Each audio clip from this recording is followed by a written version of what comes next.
Stop a second. You talk about somebody getting his ass kicked on social media this week. Oh, God, no kidding. Well, I was told he asked for the CAO job. It's the headline of the Perkins. Times. It's the headline in the Times article. He wanted the CAO job. From Adrian Perkins. And Adrian said no. Yeah. Well, he said no deals. No deals. Yeah. And so he's endorsing Ollie Tyler. Did she promise him something? I don't know. If you read the Times article, no.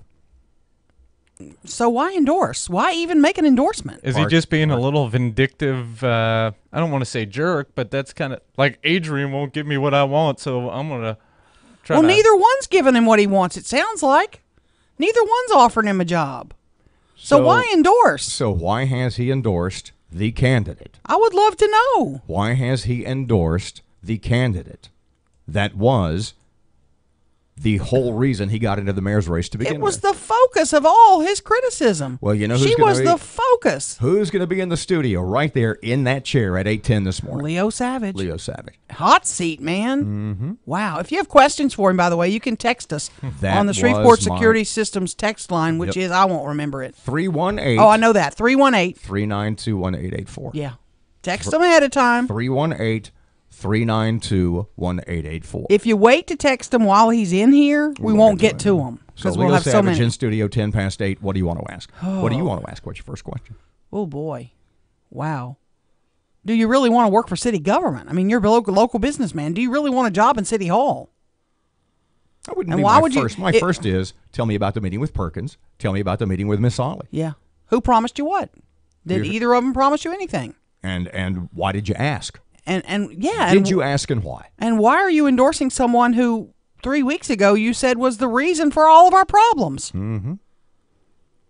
I'm mystified by this. I really am. Go back and look at some of the social media stuff. It's a little rough. And y'all already talked about that big secret meeting that the mayor had, Ollie Tyler had at Superior last week. You know, we talked about that, but you know what? Interestingly enough, and as a result of the Ollie meeting with her biggest donors, that was the rumor, her donors and her inner circle. It was Republican people too. And you know, and I brought this up over the weekend. Isn't it fascinating?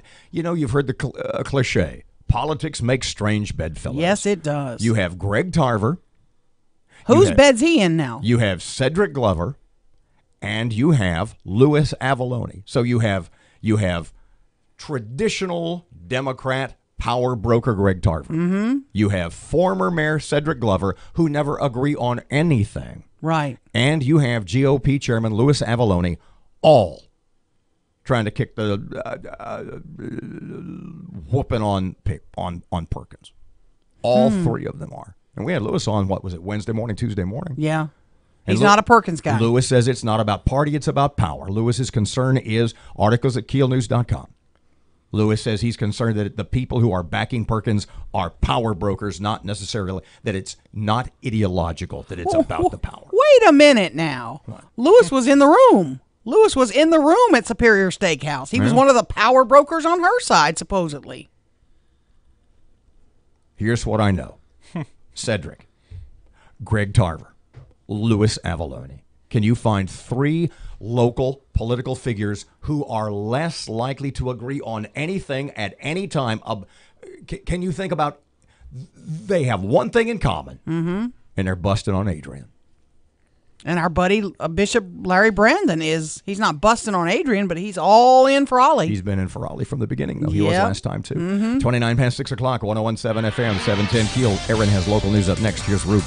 Looks like I-49 South's kind of clear all the way to Alexandria right now, but look out later on this morning for some traffic delays on I-220 westbound near the Cross Lake Bridge due to construction. If you have anything to report to us, please give us a call at our Planet Fitness Traffic Hotline, 687-ROAD. High pressure builds in across the region. Dry weather with below average temperatures here as we start off the business week. Clouds here this morning, but they'll break up and give way to sunshine as we head through the day today. Breezy and quite a bit cooler. Highs today, low part of the 50s. Clear skies cold tonight near 30. Sunshine at upper 50s Tuesday. I'm meteorologist Ken Boone at the Weather Channel.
888-848. The power of information. KEEL News now. Not a very productive day for many offices today because it is Cyber Monday. A lot of folks are planning to shop. Better Business spokesperson Cynthia Albert says before you purchase any item on the internet, make sure you know who you are dealing with. She also says read up on the return policy. She says if you're in a generous mood and plan on donating money, you can check out online if the charity is legit at give.org. The charities have to adhere to 20 standards. And that site, if you know the true name, you can go on, put that in there, and it'll tell you if they all are passable by the Council of Better Business Bureau. Albert urges all consumers, whether buying gifts online or in a brick and mortar store, do some comparative shopping first. Shreveport police investigating the discovery of a man's body in the Red River. The body found in an area near Hamill Memorial Park on the Clyde-Fant Parkway. The Caddo Coroner's Office working to identify the man and determine a cause of death. Expect more delays on I-220 this week. Matt Parker with that. The Department of Transportation and Development will be continuing work on I-220 this week. DOTD will shut down portions of the interstate while they work on the eastbound lanes between North Market and Hillary Huckabee. Work is scheduled daily between 8 a.m. and 3 p.m. From 101.7 FM and 710 KEEL, I'm Matt Parker. Senator John Kennedy expected to announce this week whether he'll run for governor next year. Southeast Louisiana professor Dane Sherman says with less than 2 years in D.C. in one of the most prestigious jobs and a growing D.C. fan base, many are wondering why he would want to come home after only serving half his term. Sherman says Kennedy has long made it clear he's ambitious for the position. There's something that drives people crazy about the Louisiana governorship, and they'll risk it all to be in that governor's mansion. Kennedy says he'll make his announcement by December 1st. On the election front, early voting is going on now. Some of the items residents in Shreveport will vote on are the mayor's race, city council races in 4 districts, and, of course, Secretary of State. Polls are open each day from 8:30 to 6 p.m. at your Registrar of Voters office. Early voting runs through December 1st. Election Day is the 8th. Ahead of its 50th anniversary, the American Rose Center gets a new name and a facelift. It'll be called America's Rose Garden. It's getting a $1 million price tag in upgrades. LSU suffered an absolute heartbreaking loss Saturday to Texas A&M as the Aggies outlasted the Tigers 74-72 in 7 overtimes. Now, there were several questionable calls that went A&M's way. It appeared LSU won the game in the first overtime when Jay Sternberger fumbled the ball away after catching a pass and LSU recovered. But the officials ruled it an incomplete pass and never reviewed the play, despite Coach O asking for a review. I thought the guy caught it and ran with the football, and he fumbled it. They said it wasn't. LSU will find out its bowl destination on December 2nd. Mexican officials pledging to shore up security near its border with the U.S. after some migrants violently tried to breach the border at Tijuana. U.S. agents had to use tear gas to stop them. Operation Santa Claus kicking off today. Santa arrives at our studios on Westport aboard a fire truck. We hope you'll donate this year by picking up a new unwrapped toy in the next few weeks to donate to the cause. I'm Erin McCarty on 101.7 FM and 710 KEEL.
1017 FM, 710 Keel, Robert J. Wright, and Erin McCarty. What was the name? Not Opelousas, what was the name of the South Louisiana city? I don't even have to give the context. What's the name of the South Louisiana city that you hate? Eunice. Your mic's off.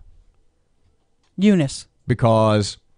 Somebody there had a Powerball ticket. Couple finds $1.8 million winning lottery ticket while cleaning house. Did you hear this? Did you see this? No. Harold and Tina Ehrenberg hit the jackpot literally as they tidied up their Mandeville, Louisiana home last week. Oh, God. While preparing to host Thanksgiving dinner. On a nightstand in their spare bedroom, Tina stumbled upon a few forgotten lottery tickets. And one of those was a winning ticket that entitled them to a $1.8 million jackpot. Whoa. But that's not the craziest part. Oh, my. It turns out the pair claimed the prize just in the nick of time. Winnings for draw-style lottery games like this one must be claimed within 180 days of the drawing. Oh, how far away was it? The winning ticket belonged to a June 6, 2018 drawing, but wasn't claimed until November 19th. That left a mere 2 weeks until the window would close and the Ehrenbergs would have lost their prize forever. Man. Whoo-wee. That's awesome.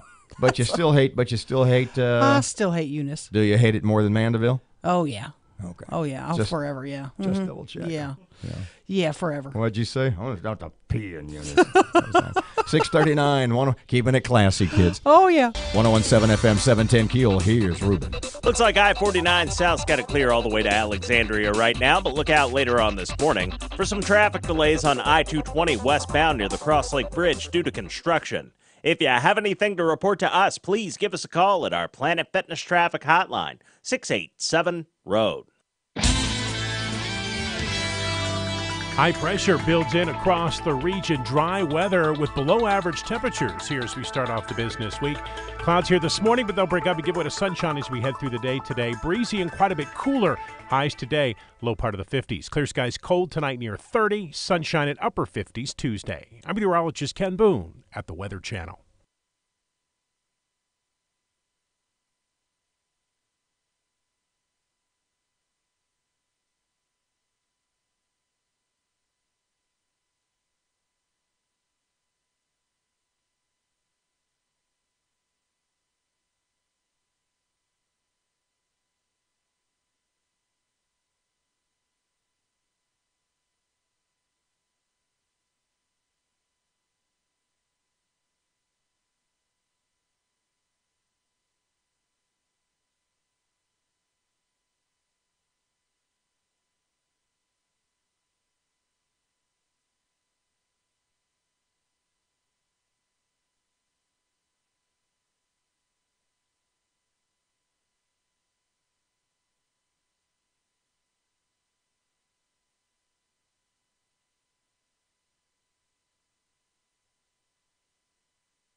Wow, look at this.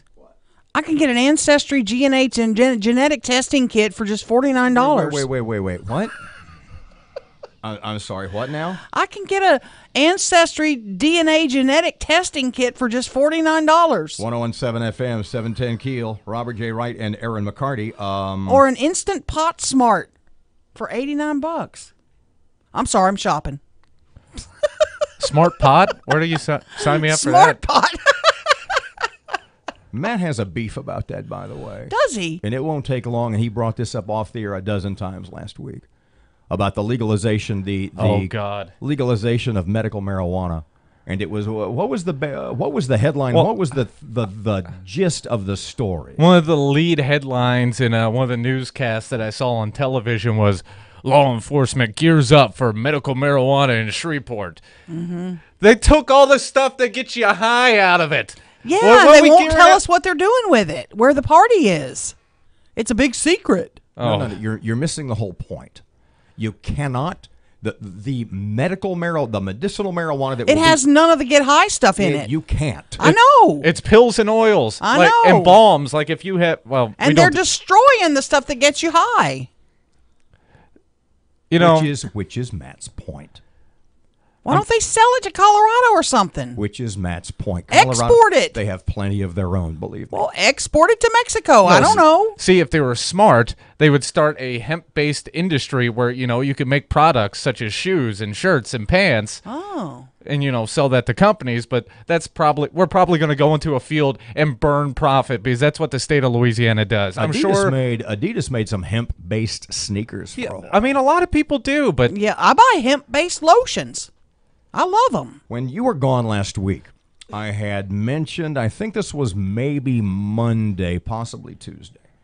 When you're looking on Facebook and you're scrolling down the news page about every, 30 seconds or so, you come upon a headline that is so obviously a lie that you just don't even bother to look at it. Yeah. And it's some website you never heard of before, but it sounds newsy. It's like Digital Minute. Mm-hmm. Just something very official sounding, but it's such an absurd headline. You're thinking, who on earth would believe that? Right. And I mentioned some of those to Matt last week. Well, one of my points, one of the things I wanted to do this weekend was just to sort of collect a number of those headlines, because you don't know the story. Matt knows how this is going to wrap up. Mm-hmm. Here's one. Donald Trump says he's most thankful for himself on Thanksgiving. Finders keepers. Buyer finds $7.5 million in cash inside storage unit. Let me look at teens seal themselves with super glue to avoid using condoms. Oh, God. Muslims shout at Christians, "This is our country now, get out." Everybody in the White House considers Trump an idiot.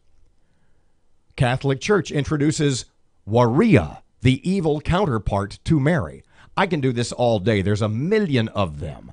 Woman sues Samsung for $1.8 million after cell phone gets stuck in her vagina. What? You read these. The point is this. You see those all the time, right? Mm-hmm. Just ludicrous, absurd, idiotic headlines like Weekly World News stuff. Yeah. From X number Two-headed babies. What was my famous headline? And it's not real, but it was really in Weekly World News. Right. Amazing four-armed man makes fortune as deodorant tester. It's the greatest headline of all time. So you look at these on Facebook and you think, who would look at those? And who in their right minds would for an instant think they're real? Well, it's basically one guy out in California who has about 12 or 14 or 15 websites, all with these official sounding names. And some of them sound right-wing, and some of them sound left-wing. And he makes up headlines and stories. And he puts the right-wing sounding stories on his right-wing sounding websites and left-wing sounding stories on his left-wing sounding websites. Mm-hmm. And he makes $15,000 a week in advertising. Wow. For bogus stuff. Just to make stuff up. He makes up headlines because he knows that there are, and I mean this in the least possibly flattering way, he knows the true believers out there are going to look at the stories and go, "See, I knew Trump gives thanks to himself on thing. I knew that guy was." It's $15,000 a week. Catholic Church introduces Waria, the evil counterpart to Mary. Oh my goodness! And you think, who in their right mind would? And yet, people. I've heard the Trump thing over and over again. He gets enough clicks. $15,000 a week. Whoa! In advertising. Wow. So how you doing? You feeling better? Is your pulse rate down to normal about the LSU game? No, I'm going to call after 7 o'clock. I think I'm going to call the SEC where's their commissioner. office? Birmingham, Alabama. Okay, same time zone. Yeah, it may not be open at 7. What time do you think they start their business day? I don't know, but I'm going to start sending one email every 15 minutes here in a second. And what are you hoping to accomplish? Irritate them, like they irritated me. I'm going to irritate them and frustrate them. What did the SEC office do to irritate you? They have officials that don't know what they're doing. They need to get rid of the officials that don't know what they're Which doing. were the mistakes? The two biggies for me are the catch fumble that we should have recovered, and they called it a incomplete pass. It was a fumble, and the interference call in the end zone that should never have been called.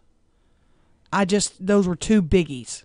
I still have questions about that 1 second on the clock too. But a lot of questions But the first about that. down thing, it's you're I know the SEC line was wrong, so I get that. I understand and that. the 3 second spike in the ball with 3 seconds.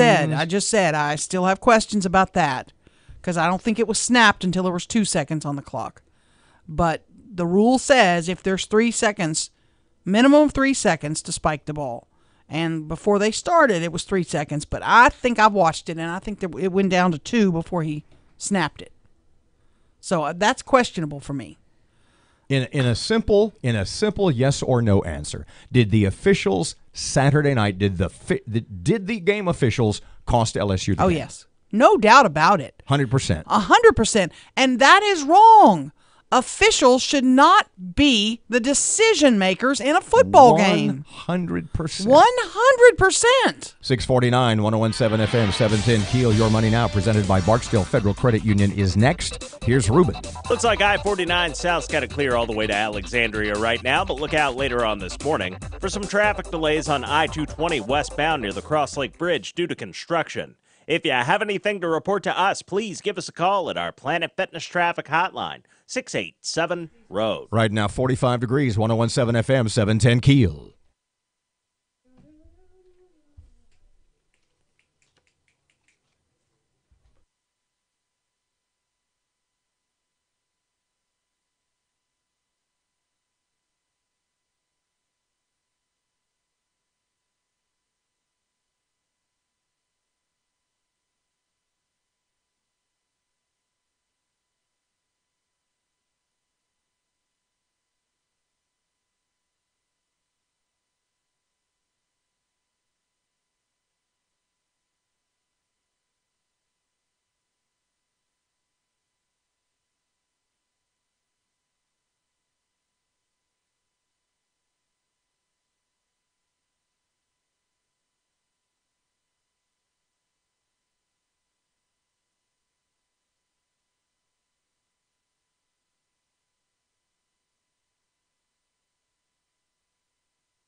Good morning, 652. It's 1017 FM and 710 KEEL, and Fletch is here.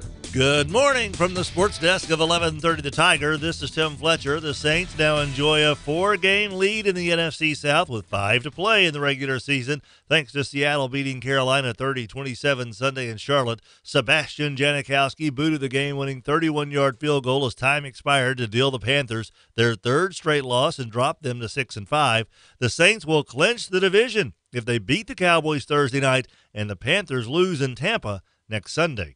Last night, Kirk Cousins tossed 3 touchdown passes to lead Minnesota past Green Bay 24-17 and push the Pack on the brink of playoff elimination.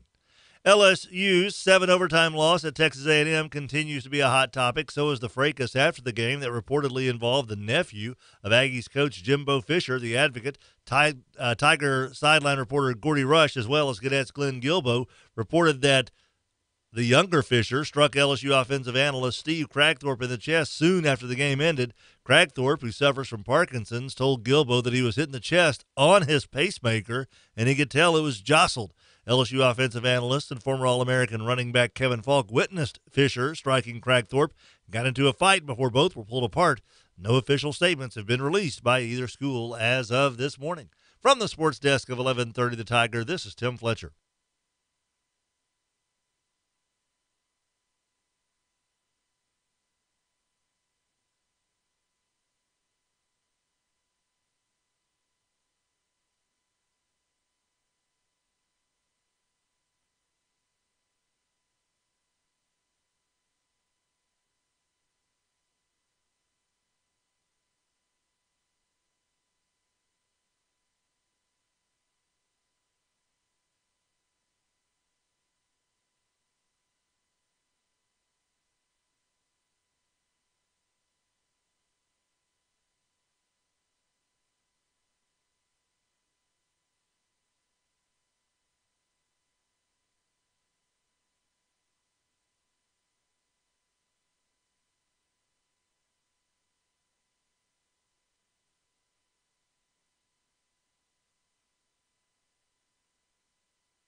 .107 FM and 710 Keel, Robert J. Wright and Erin McCarty. If I said the name John Allen Chow to you, would you know who that is? No clue. Parky? I don't know. That's the missionary who swam to the island that's off limits. You didn't hear about this story? No. About the guy, about the natives on the island? No. Shooting the guy with bow and arrows and killing him? No. Oh my God. We'll go to break. We'll talk about this in the next hour. John Allen, A-L-L-E-N, I think. Hold on, I got it right here. A-L-L-E-N, Chow, C-H-A-U. John Allen Chow. You didn't see this story? No. And he walks up on the island, the boat, an illegal boat. We got to go. You got to find out all about this. Okay. It's wild. 101.7 FM, 710 Keel. Here's Rush. The United States is number one again. Numero uno. According to the World Competitiveness Center, America has retaken first place as the world's most competitive economy, beating 62 other countries. It's the first time our economy has been ranked number one since the Obama years. Under Obama, we were demoted to number 4. America's turnaround isn't only due to our renewed economic growth. Regaining the top rank also reflects the new atmosphere that is encouraging more scientific and technological innovations. The Chi-Coms, in case you're wondering, are now at number 13. The Democrats think they're at the top of the heap. Now, we lost our number one slot due to Obama policies, which reflected his belief that America's days of dominance were over. Obama told us we should accept this new normal of sluggish growth, a new decline. He said a lot of the jobs Americans used to do are never coming back. He was perfectly content to see America knocked off the number one perch. Well, what happened since Obama left? Taxes and regulations cut, for starters. Policies putting America first instead of blaming America and apologizing have been implemented. In short, what happened was Donald Trump. And the rest, as they say, is histoire.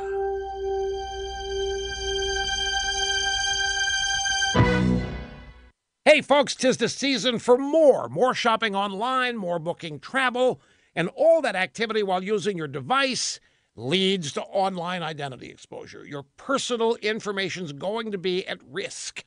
And if that information ends up in the hands of cyber criminals, you could have a bigger problem than an online store running out of the gift you promised your oldest. Now, it's a good thing there's LifeLock with Norton to help keep your holidays happy.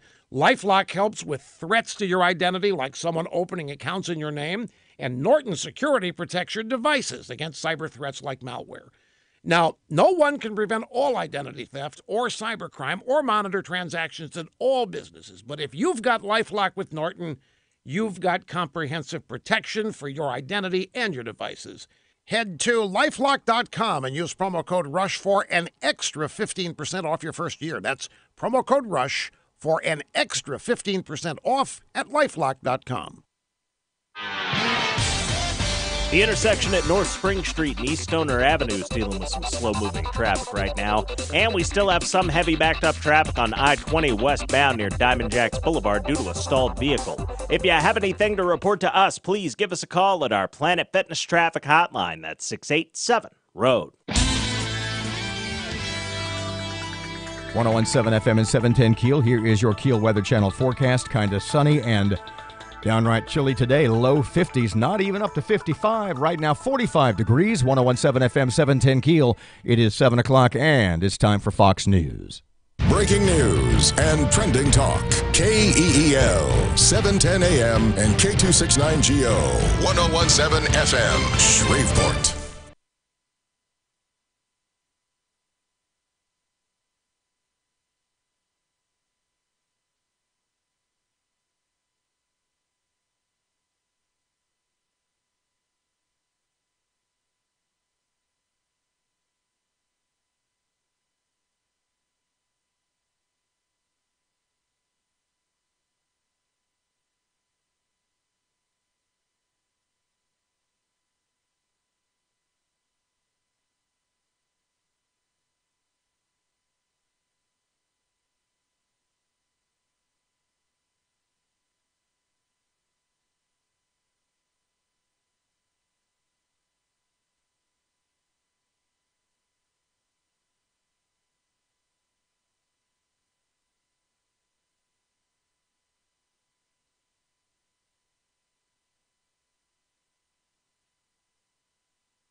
Just after 7 o'clock, 101.7 FM and 710 Keel. Robert and Erin. Miss Erin is back and has local news next. Cyber Monday is today. A lot of folks will be doing a lot of shopping. Election, early voting going on this week. We'll talk more about that too. And some big work on 220 this week. I promise you guys, 30 seconds ago, Erin looks up and says, "What's the story about renovating the fairgrounds? Anything to that? Did I miss that? Was I gone? Oh, do we have some catching up to do?" You know your list of fake headlines a minute ago you were talking about? Can I write some fake local headlines? Well, they met with William Bradford. What Okay. more? Okay. All right. Don't tell me, tell the city attorney. Yeah. And former mayoral candidate Leo Savage endorses Ollie Tyler and will be in studio in about an hour. See, lots to talk about. OMG. Fletcher in sports and traffic and weather, and it's all here this hour. Coming up on Keel. And don't forget LSU.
Of information.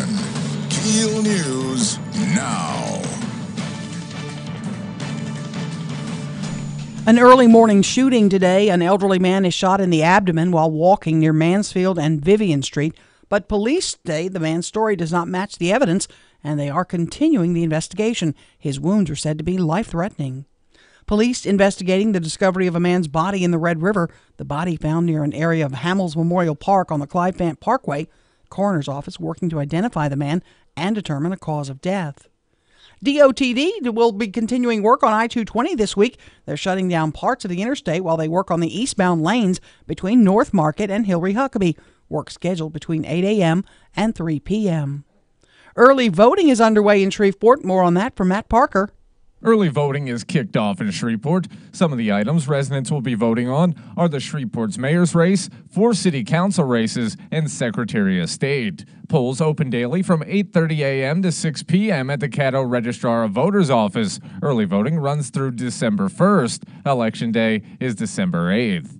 From 101.7 FM and 710 Keel, I'm Matt Parker. It's Cyber Monday, a chance for consumers to find great deals on the internet. Cynthia Albert, a Better Business Bureau spokesperson, urges all consumers, whether you're buying gifts online or at a brick-and-mortar store, to do some comparative shopping. Make sure you're getting a real deal. And around this time of the year, you'll see signs they'll say 70% off. And boy, that really gets everybody's attention. But 70% off of what? She also says before you purchase any item on the internet, make sure you know who you're dealing with first, because there are a lot of fake websites out there. Ahead of its 50th anniversary, the American Rose Center gets a new name and a facelift. America's Rose Garden, as it's now known, will be getting $1 million in upgrades. This will consolidate the gardens and remove trees to make room for more sunlight. The center also planning to bring back several fundraising events and to get the garden on the national list of historic sites. LSU suffered an absolute heartbreaking loss Saturday to Texas A&M as the Aggies outlasted the Tigers 74-72 in 7 overtimes. Coach Ed Orgeron says this team should have won 10 games. We're going to see where this thing takes us. We still have had a very good season. Fell 1 second short of winning 10 games. That's the way we're going to approach it. LSU will find out its bowl destination on December 2nd. Mexican officials pledging to shore up security near the border with the U.S. after some migrants violently tried to breach the border at Tijuana. U.S. agents used tear gas to stop them. Operation Santa Claus kicking off today. Santa arrives at our studios on Westport aboard a fire truck.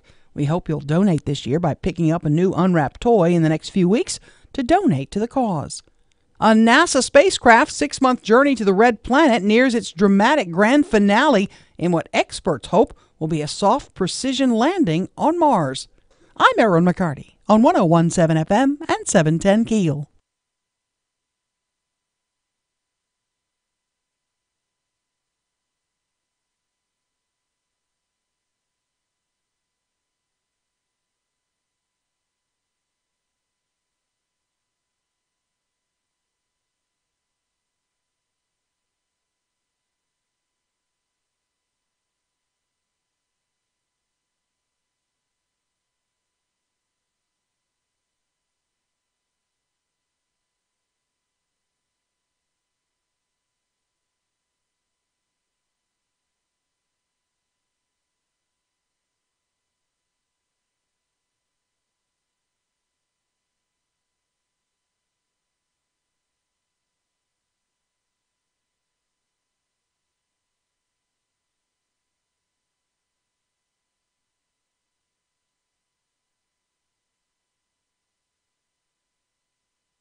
Nine past 7 o'clock. It's 101.7 FM and 710 KEEL. Monday morning traffic. Here's Ruben.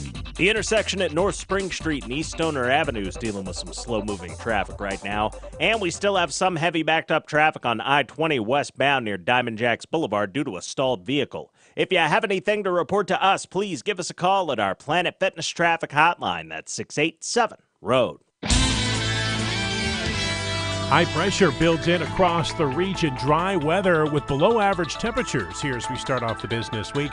Clouds here this morning, but they'll break up and give way to sunshine as we head through the day today. Breezy and quite a bit cooler. Highs today, low part of the 50s. Clear skies cold tonight near 30. Sunshine at upper 50s Tuesday. I'm meteorologist Ken Boone at the Weather Channel.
.101.7 FM and 710 KEEL. Robert J. Wright and Erin McCarty.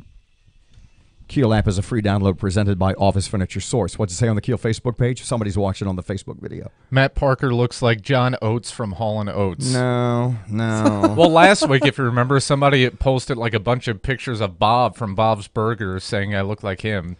Well, see, they're not getting a sense of your overall physicality. They can see your face. They can see the mustache. They can see pizza, little bits of cheese cracker flying because you're having breakfast. But no, in person, you would not mistake. You would not mistake Matt for the shorter of the duo.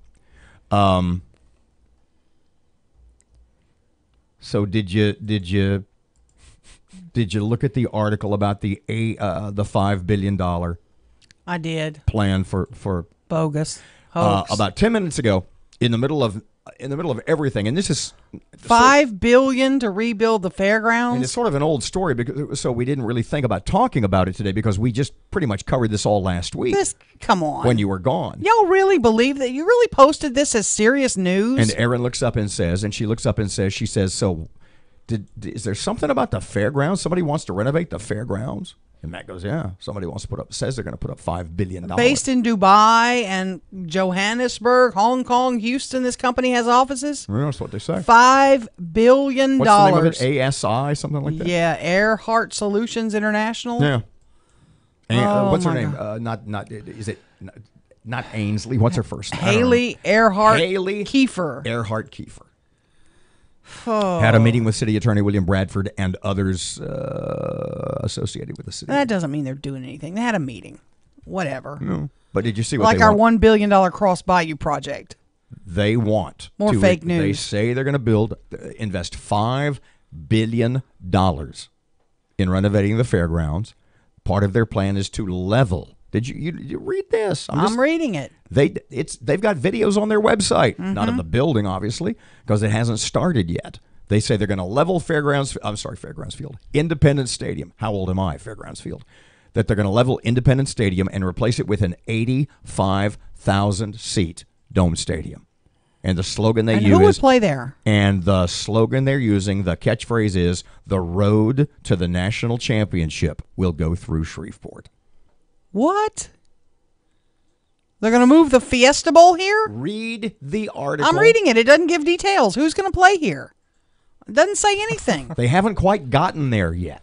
What are the Sugar Bowls moving from the dome? There are people who weren't here last week because they were on, like you, vacation. When I'm saying it, when I say read the article, I mean read it out loud. With the story about an international conglomerate wanting to spend $5 billion to renovate the state fairgrounds, including a new 85,000-seat stadium, Robert and Matt talk about the plans on the table, legitimate and far-fetched to rebuild Shreveport. Not only a new arena to replace Shreveport's Independence Stadium, but a $5 billion proposal to redevelop all of the fairgrounds. The company behind this vows to make it an economic catalyst. But who are the people with this grandiose plan, and what do they want in return? Haley Earhart Kiefer, the COO of Earhart Solutions International, posted a video on Facebook showing part of her group's tour of the state fairgrounds that her company wants to take over. ASI calls itself a global consortium of more than 50 companies in the fields of healthcare, energy, construction, and security. They're based in Dubai, have offices in Cairo, Johannesburg, Hong Kong, and Houston. A Google Map search shows their Houston office is mostly a metal warehouse-style building with the lettering Sunbelt Medical Corporation. It literally looks, it looks like a building up on North Grimmett. Claims to be a worldwide leading provider of medical equipment and biomedical engineering services. So why are they buying a state? Is this the only stadium complex they've done or they plan to do? No, they don't have any others now. You'd have heard about it. Yeah. Come on. Do you really believe this? Do I? Do people really believe this? My stance is this. At this point, we've got $5 billion, going to invest $5 billion in Shreveport and build a 85,000-seat dome stadium. We're going to spend $1 billion on Cross Bayou and build a state office building and retail space and housing. You were kind of on board for that. We've got the Shreveport Country Club deal, which may or may not. I'm assuming it's going to happen. It's been given the thumb up by the city council. Look, no matter what I've said about any of these projects previously, my current stance is, what the hell? Go ahead, build them all. Let's just. It's not going to. We'll build your roads. We'll put the pipe in the ground for your sewer. Other than that, you guys are on your own. Build all you want because of all the construction jobs, if it ever comes to happen. If in 5 years it's all empty, so what? We've got plenty of empty buildings already. What's a few more? At least we'd have some nice ones. It's not going to happen. If you believe it, I've got some of that marijuana rubbish from Louisiana to sell you. They met with City Attorney William Bradford, and they signed non-disclosure agreements. Can't talk about it. It's off the table. Well, is Bradford talking? No, that's what I mean, non-disclosure. Oh, he can't either. Oh, so how did it come to light? Yes, Matt. Well, they posted a video on Facebook. On their website. Okay. But they were the ones that are trumpeting this. But I know it sounds ridiculous and far-fetched, and these people have no chance. But guess what they're doing in Opelousas? No, they say they are. Well, they've partnered up with what's his name? Albert Guillory. Albert Guillory. He's vouched for him. They went through the city council. They approved funding. Albert Guillory, with all respect, He's an out-of-work politician who's looking, who has connections.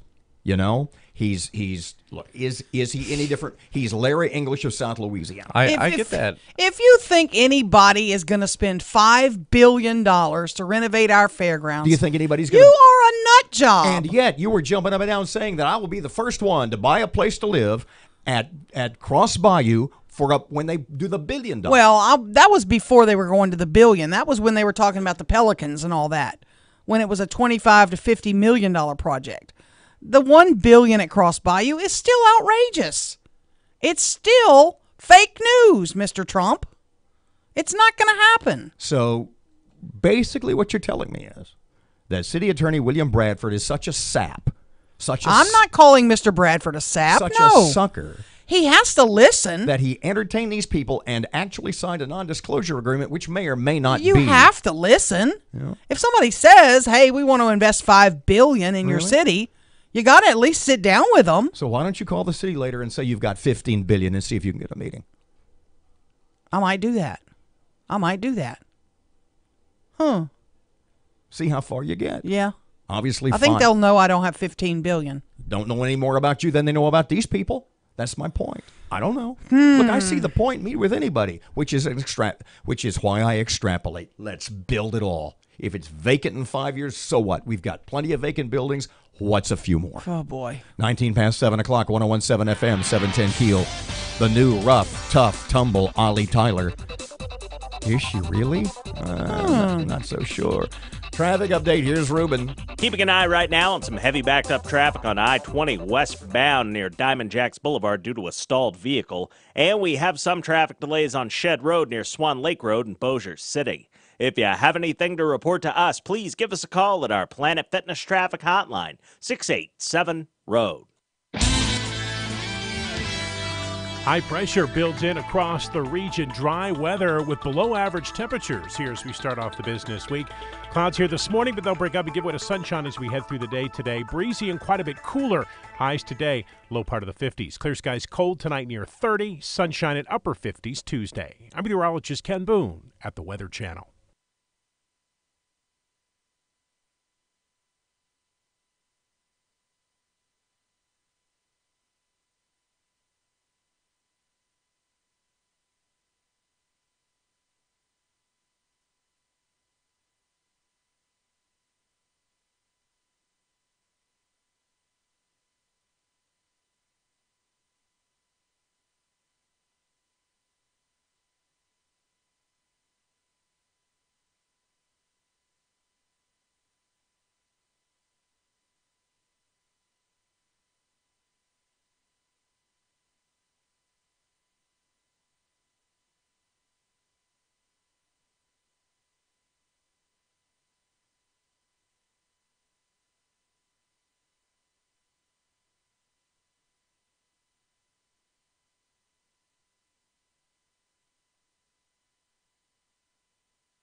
.101.7 FM, 710 KEEL.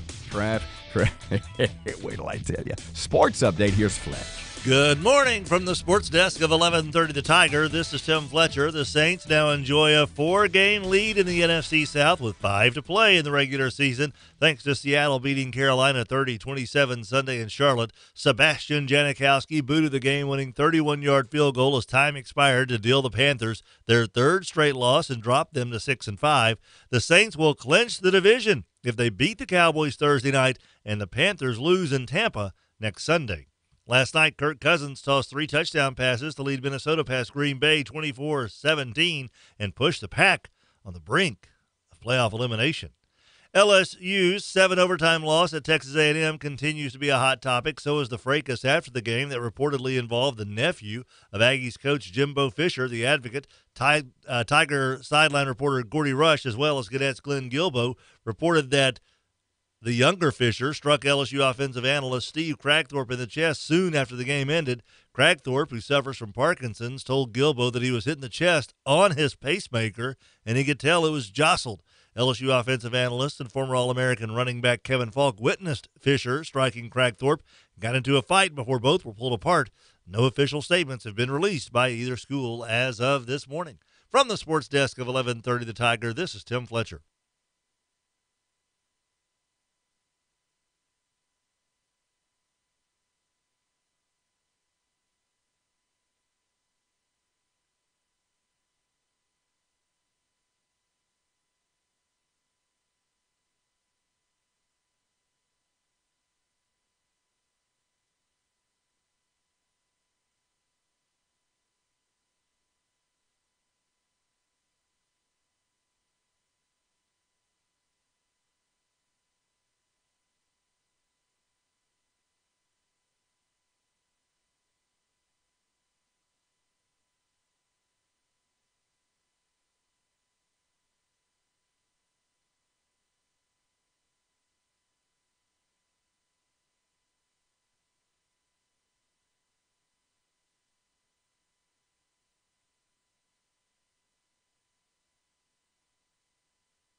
.107 FM and 710 Keel, Robert and Erin, 24 past 7 o'clock. I just, they had that meeting, Ollie and her inner circle, Miss Ollie and her inner circle. I wasn't really inner circle. To really sort of reassess and re-strategize her campaign. Mm-hmm. Got to go after Adrian, got to hit him hard, but she's really not, is she?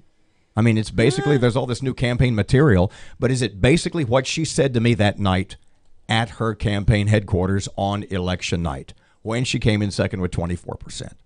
And she says to me, she came out of the box, and at the time it sounded, because it really wasn't so much like her campaign style, but it was basically what I've done, not what he, meaning Adrian, has done or has not done, i.e., Ollie said, I live here, I pay taxes, I've got a job, I own a home. But in the scheme of things, how many people, if you just heard that out of the blue, what percentage of the electorate, when you hear Miss Ollie say, I live here, I pay taxes, I own a home, I have a job.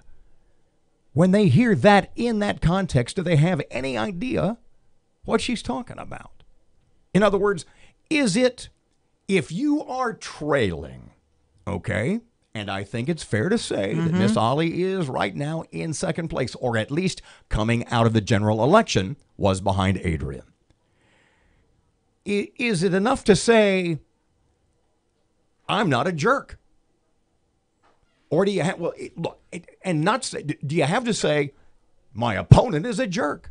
Because if people hear you say, I'm not a jerk, well, they go, well, what does that have to do with anything? No, she has to harp on her experience. She did that no. She has to grill on it. She has to bring numbers and facts and figures. No, she has to could not disagree more. She doesn't have to say he's a jerk. But no. But look where that got her. That got her 24%. That got her 66%, 76% of the electorate. She needs to skirt on the jerk by saying, you can trust me. I'm not a criminal. I'm not corrupt. But she's done I that. will run an honest government, and I will get things done. But if you say to people you want to vote for you, I'm not corrupt. All that says is, I'm not corrupt. It doesn't say my opponent is. She has to say, if she thinks he is, if she thinks he's inexperienced, she has to say, he is inexperienced. She has to say that. She has to say inexperienced. She doesn't have to call him a jerk. The point is, though, I was using hyperbole. The point I'm making is she's not saying he's inexperienced. She's saying, I'm experienced. And there's a difference between saying... No, I don't see it. No, I see it just the same. I see her saying, I've got 40 years of experience. What does he have? There's an ending of that line. But she's not saying. That's what it says. What does he have? That's what I hear. But that got her nowhere to begin with. What makes you think it's going to work now? She's going to have to stress it and have more of these meetings with big players and try to convince them that he's an unknown. You're messing with our future if But you mess she's- with an unknown. But she's not saying that. She's saying, I have experience. I have a job. And she's saying it without saying it. He's the unknown. What was that? I'm sorry, what was that? Without saying it. What was that again? She's saying it without saying She it. has to say it. She can't without saying it. That's my point. I don't know if she will. I don't know, but it's real apparent from what's been going on while I was gone. She's not backing out. She's into the end. Did you see the police union breakdown? I did. The police union, and we had Michael Carter on, well, before you left. And he had talked about it, and we said to Michael directly, you going to endorse anybody? And he said the police union will be canvassing their members, and we will release those numbers when they come back. Yeah. They released them. Adrian, a clear How many did he have? winner. I don't know the 80%. My question is, we had percentages. Was that 8 votes? Did 8 people vote? If there were 10 people, he got 8 out of 10. If Yeah. there were 1,000, he got 800 out of 1,000. I wonder how many voted. Undecided beat Ollie. That's rough. She had 7. Adrian was 80. No matter how many members of that union voted in their mayoral canvass for an endorsement. Well, you know what? Adrian to was say at 80. police officers don't like the mayor is not surprising. That's not a big surprise. You know, that did not surprise me at all. They're not happy with the way things are going in the police department, and they're blaming the administration. Yeah, but one Ollie's big pillar of her campaign is, look at the crime numbers, they're down. Look how wonderful we're doing. And then the cops come out and basically tell her to pound it. I mean, probably not a good look. 29 past 7 o'clock, 101.7 FM, 710 Keel. Yes'm. Well, I'm going to try to meditate Oh, the LSU thing. for just a minute. Okay. And we still got to get back to this guy killed with bows and arrows? Yeah, you got that story in front of you? Yeah. John Allen Chow, the missionary. Unbelievable. 29 past 7 o'clock, here's Ruben. The intersection at Uri Drive and Southfield Road's dealing with some slow-moving traffic right now. And we're still keeping a close eye on some backed-up traffic on I-20 westbound near Diamond Jacks Boulevard due to a stalled vehicle. It's backed up to Airline Drive right now. If you have anything to report to us, give us a call at our Planet Fitness Traffic Hotline, 687-ROAD. High pressure builds in across the region. Dry weather with below-average temperatures here as we start off the business week. Clouds here this morning, but they'll break up and give way to sunshine as we head through the day today. Breezy and quite a bit cooler. Highs today, low part of the 50s. Clear skies cold tonight near 30. Sunshine at upper 50s Tuesday. I'm meteorologist Ken Boone at the Weather Channel.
Of information. KEEL News now. Not a very productive day for many offices today because it is Cyber Monday. A lot of folks are planning to shop. Better Business spokesperson Cynthia Albert says before you purchase any item on the internet, make sure you know who you are dealing with. She also says read up on the return policy. She says if you're in a generous mood and plan on donating money, you can check out online if the charity is legit at give.org. The charities have to adhere to 20 standards. And that site, if you know the true name, you can go on, put that in there, and it'll tell you if they all are passable by the Council of Better Business Bureau. Albert urges all consumers, whether buying gifts online or in a brick and mortar store, do some comparative shopping first. Shreveport police investigating the discovery of a man's body in the Red River. The body found in an area near Hamill Memorial Park on the Clyde-Fant Parkway. The Caddo Coroner's Office working to identify the man and determine a cause of death. Expect more delays on I-220 this week. Matt Parker with that. The Department of Transportation and Development will be continuing work on I-220 this week. DOTD will shut down portions of the interstate while they work on the eastbound lanes between North Market and Hillary Huckabee. Work is scheduled daily between 8 a.m. and 3 p.m. From 101.7 FM and 710 KEEL, I'm Matt Parker. Senator John Kennedy expected to announce this week whether he'll run for governor next year. Southeast Louisiana professor Dane Sherman says with less than 2 years in D.C. in one of the most prestigious jobs and a growing D.C. fan base, many are wondering why he would want to come home after only serving half of his term. Sherman says Kennedy has long made it clear he's ambitious for the position. There's something that drives people crazy about the Louisiana governorship, and they'll risk it all to be in that governor's mansion. Kennedy says he'll make his announcement by December 1st. On the election front, early voting is going on now. Some of the items residents in Shreveport will vote on are the mayor's race, city council races in 4 districts, and, of course, Secretary of State. Polls are open each day from 8:30 to 6 p.m. at your Registrar of Voters office. Early voting runs through December 1st. Election Day is the 8th. Ahead of its 50th anniversary, the American Rose Center gets a new name and a facelift. It'll be called America's Rose Garden. It's getting a $1 million price tag in upgrades. LSU suffered an absolute heartbreaking loss Saturday to Texas A&M as the Aggies outlasted the Tigers 74-72 in 7 overtimes. Now, there were several questionable calls that went A&M's way. It appeared LSU won the game in the first overtime when Jay Sternberger fumbled the ball away after catching a pass and LSU recovered. But the officials ruled it an incomplete pass and never reviewed the play, despite Coach O asking for a review. I thought the guy caught it and ran with the football, and he fumbled it. They said it wasn't. LSU will find out its bowl destination on December 2nd. Mexican officials pledging to shore up security near its border with the U.S. after some migrants violently tried to breach the border at Tijuana. U.S. agents had to use tear gas to stop them. Operation Santa Claus kicking off today. Santa arrives at our studios on Westport aboard a fire truck. We hope you'll donate this year by picking up a new unwrapped toy in the next few weeks to donate to the cause. I'm Erin McCarty on 101.7 FM and 710 KEEL.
1017 FM and 710 Keel, Robert and Erin.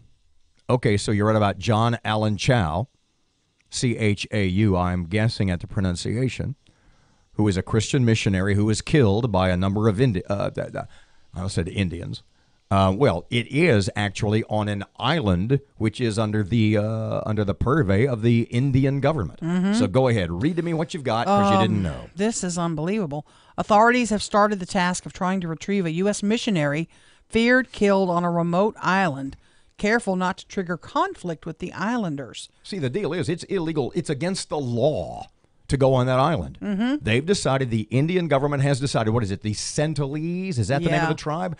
And they live on this island undisturbed as though it's like about 500 BC. Right. They basically are hunter-gatherers. Chau was last seen when he traveled to the forbidden North Sentinel Island in the Bay of Bengal. So pardon me. To try to convert the island's residents to Christianity. It was the second time he'd swum ashore. He got a fisherman on a trawler or some kind of boat to take him within a certain distance, a swimmable distance, which was illegal to do anyway. Right. And he swam to the beach, and he comes out and he's waving the Bible, and they start shooting arrows at him. Yeah. And in fact, according to his initial report, according to his journal, one of the arrows hit his Bible, his waterproof Bible. Oh, my. And he went, holy crap, I got to get out of here. So he swam back to the boat. Now, at what point is going back to the island and giving it a second shot a good idea? Never. Never. It's not a good idea. Is he a martyr? Is he, in your mind, a man of God? Should he be praised for what, in my mind, is just being stupid? Well, that's their home. You're an invader in their home. You know, they don't know what book you're carrying. They don't know what you want, what your intentions are. Not that I'm disagreeing 100% with your assessment, but Matt, when we were talking about this off the air, made an amazing point. Matt, what was that? What, that I'm with the tribe? I mean, because, about the bears, I think. Oh, well, yeah. You're on the side of the bears. Well, you know, people should kill bears when they kill people because, you know, they shouldn't do that. And yet, because, you know, into and you're saying, well, you know, he should have been more careful. That's their home. Well, yeah, that's what we say about the bears. You're wandering in the woods. Bears are not humans. Bears are animals. Don't kill animals. So Can I literally, just say that out loud? That's your separation there. So the Indian government is attempting somehow to get the body of this Christian missionary. Or, you know, a friend of mine made a hell of a point. He said, so this guy swims onto the island thinking he's going to introduce them to the Lord and is shot down in a fusillade or fusillade of arrows. Yeah. Think of all the people if he had just worked his own neighborhood. That's for sure. Think of how many people he might have introduced to Christ's salvation and had a much greater impact. Now that he's deceased, right, he will not have. Can I shoot some people with arrows today? 739, 1017 FM, 710 Keel. Yeah, aim for the black stripes. Robert J. Wright and Erin McCarty. LSU football next. Here's Ruben. A stalled vehicle on the I-20 westbound near Diamond Jacks Boulevard still has traffic backed up to Airline Drive right now. And we have some traffic delays on Benton Road near Green Acres Boulevard in Bossier City. If you have anything to report to us, please give us a call at our Planet Fitness traffic hotline, 687-ROAD. High pressure builds in across the region. Dry weather with below average temperatures here as we start off the business week. Clouds here this morning, but they'll break up and give way to sunshine as we head through the day today. Breezy and quite a bit cooler. Highs today, low part of the 50s. Clear skies cold tonight near 30. Sunshine at upper 50s Tuesday. I'm meteorologist Ken Boone at the Weather Channel.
1017 FM, 710 Keel, 17 away from 8 o'clock. Robert J. Wright and Erin McCarty.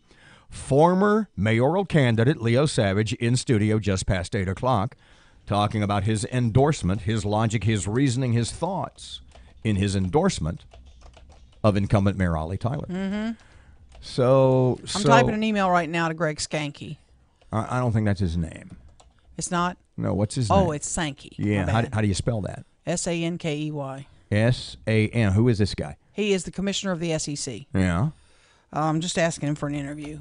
We'll see what happens. So what's his email in case somebody? Why would somebody besides yourself want to email this guy?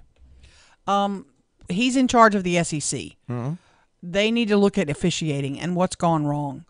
This isn't the only time we've had officiating issues. In your mind, what went wrong? There were several calls in the LSU let's game. Let's start here and work our way back. Okay. In your mind, give me a percentage. The officials in Saturday night's game were blank % responsible for the LSU loss. 100. What was that? 100. Explain it to me. The several calls in the game were wrong. They were just absolutely wrong. What's your big 2 or 3? The big one is the dropped pass that shouldn't have been a dropped pass. It was a fumble. We should have reviewed that and taken another look at that. Did they not? They did not. They didn't go to the videotape. Did not review it. Should have reviewed it. The pass interference call in the end zone was not. That ball was not catchable. It's not reviewable, though. But that ball wasn't even catchable. Fair that was a enough. horrible call. Okay. I'm a little on the fence on most of the others. I still think the 1 second shouldn't have been put back on the clock because I think when they snapped the ball, the clock was down to 2 seconds. Explain to people what that rule is about at the end of the game on the final play of the game when Texas A&M scored.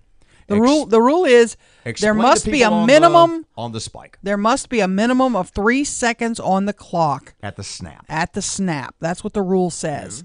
For there to be enough time to get off another play. To establish, here's the official rule, 3 seconds as the minimum amount of time required to be on the game clock in order to spike the ball to stop the clock. On the game clock when? If at the end of the game, at the end of a period or half. Because here's the problem. When they line up, there was 3. Yeah. When he actually snapped it, there was 2.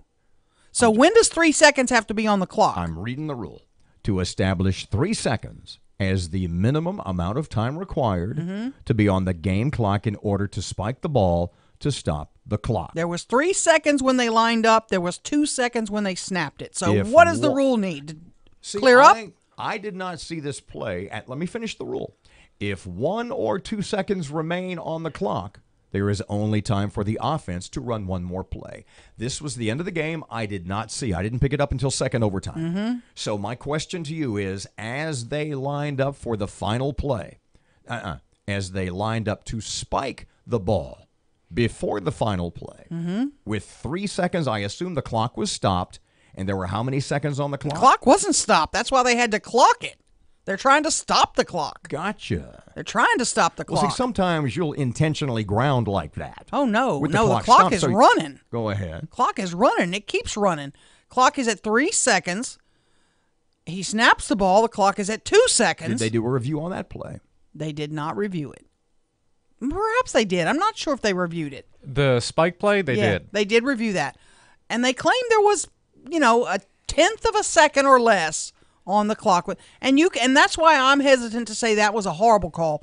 Because when you look at the video, the ball hits the ground and the clock has not quite gotten to 0. But should they have even been allowed to go there? The clock is running down. They're rushing to the line. They're trying to spike the ball. So the rule is you have to snap the ball with 3 seconds left. Doesn't say snap. Read it. It doesn't say snap. To establish 3 seconds as the minimum amount of time required to be on the game clock in order to spike the ball to stop the clock. To spike it, not snap it. No, what I mean is, though... He snapped it at 2. He snapped it at 2. Then according to that rule, is that too late? That rule doesn't say anything about snap. When the ball has to be snapped. To establish 3 seconds, in other words, 3 seconds have to be on the clock as the minimum amount of time required to be on the game clock in order to spike the ball to stop the clock. I assume that means the play has to start with 3 seconds on the clock. When does the play start? When they're lined up? When the ball leaves the center's hands? When does the play start? Because there's 3 seconds when they're all there. The play starts, I would assume, by the rule of when the ball is snapped. That's not what that rule says. That's where the problem is, because we don't know. When does the 3 second rule come into play? When it is snapped? Because if that's the ruling, then there was not 3 seconds when it was snapped. Well, it's 2. There was 3 seconds when they all had their butts in line. I'm not trying to screw up your life. It's kind of late now. What are you going to do? Well, I'm going to write Mr. Skanky a letter. Okay, let's get his name right. Sternly written letter. Okay, wait, let's get his name right. Don't make fun, because someone may want, you have an article, you have a post, you have a blog at keelnews.com that basically covers this same topic. Yeah. If you want to complain about the SEC and you want to talk to Mr. Sankey, Greg Sankey is the man's name, how to get in touch with him, email him or call. I want to blow up his phone this morning is really what I want to do. And I'm going to call him in a minute, and maybe we'll record it and see what they say. But I'm upset. Just a little bit. It was horrible officiating. 1017 FM, 710 Keel. Robert J. Wright and Erin McCarty. Your money now, just a couple of seconds away. Brought to us by Barksdale Federal Credit Union. Kind of sunny but chilly today. Low to middle 50s. Right now it's 44 at Keel. It is 750.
.1017 FM, 710 Keel Sports Update. Here's Fletch. Good morning from the sports desk of 1130 The Tiger. This is Tim Fletcher. The Saints now enjoy a 4-game lead in the NFC South with 5 to play in the regular season, thanks to Seattle beating Carolina 30-27 Sunday in Charlotte. Sebastian Janikowski booted the game-winning 31-yard field goal as time expired to deal the Panthers their third straight loss and drop them to 6-5. The Saints will clinch the division if they beat the Cowboys Thursday night and the Panthers lose in Tampa next Sunday. Last night, Kirk Cousins tossed 3 touchdown passes to lead Minnesota past Green Bay 24-17 and push the Pack on the brink of playoff elimination. LSU's 7 overtime loss at Texas A&M continues to be a hot topic. So is the fracas after the game that reportedly involved the nephew of Aggies coach Jimbo Fisher, the Advocate. Tiger sideline reporter Gordy Rush, as well as Cadets Glenn Gilbo, reported that the younger Fisher struck LSU offensive analyst Steve Cragthorpe in the chest soon after the game ended. Cragthorpe, who suffers from Parkinson's, told Gilbo that he was hit in the chest on his pacemaker, and he could tell it was jostled. LSU offensive analyst and former All-American running back Kevin Falk witnessed Fisher striking Cragthorpe and got into a fight before both were pulled apart. No official statements have been released by either school as of this morning. From the sports desk of 1130 The Tiger, this is Tim Fletcher.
.101.7 FM and 710 Keel. Robert and Erin, 7:55. Former mayoral candidate Leo Savage in studio just after at about 8:10. Endorsing Ollie Tyler, is that right? That's what he says.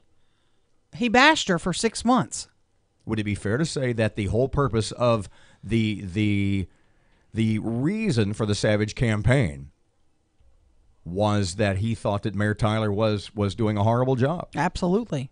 How many times did he use the word corrupt? How many times did he say, what did you just send me a couple of minutes ago? We need a change.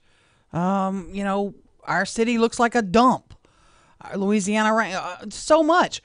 I care, and I'm too tired of seeing our city on the bottom of every good list. City Hall is broken, and it's costing our taxpayers money. We must vote for change. From the Times, headline, Savage endorses Tyler after Perkins doesn't promise him appointment.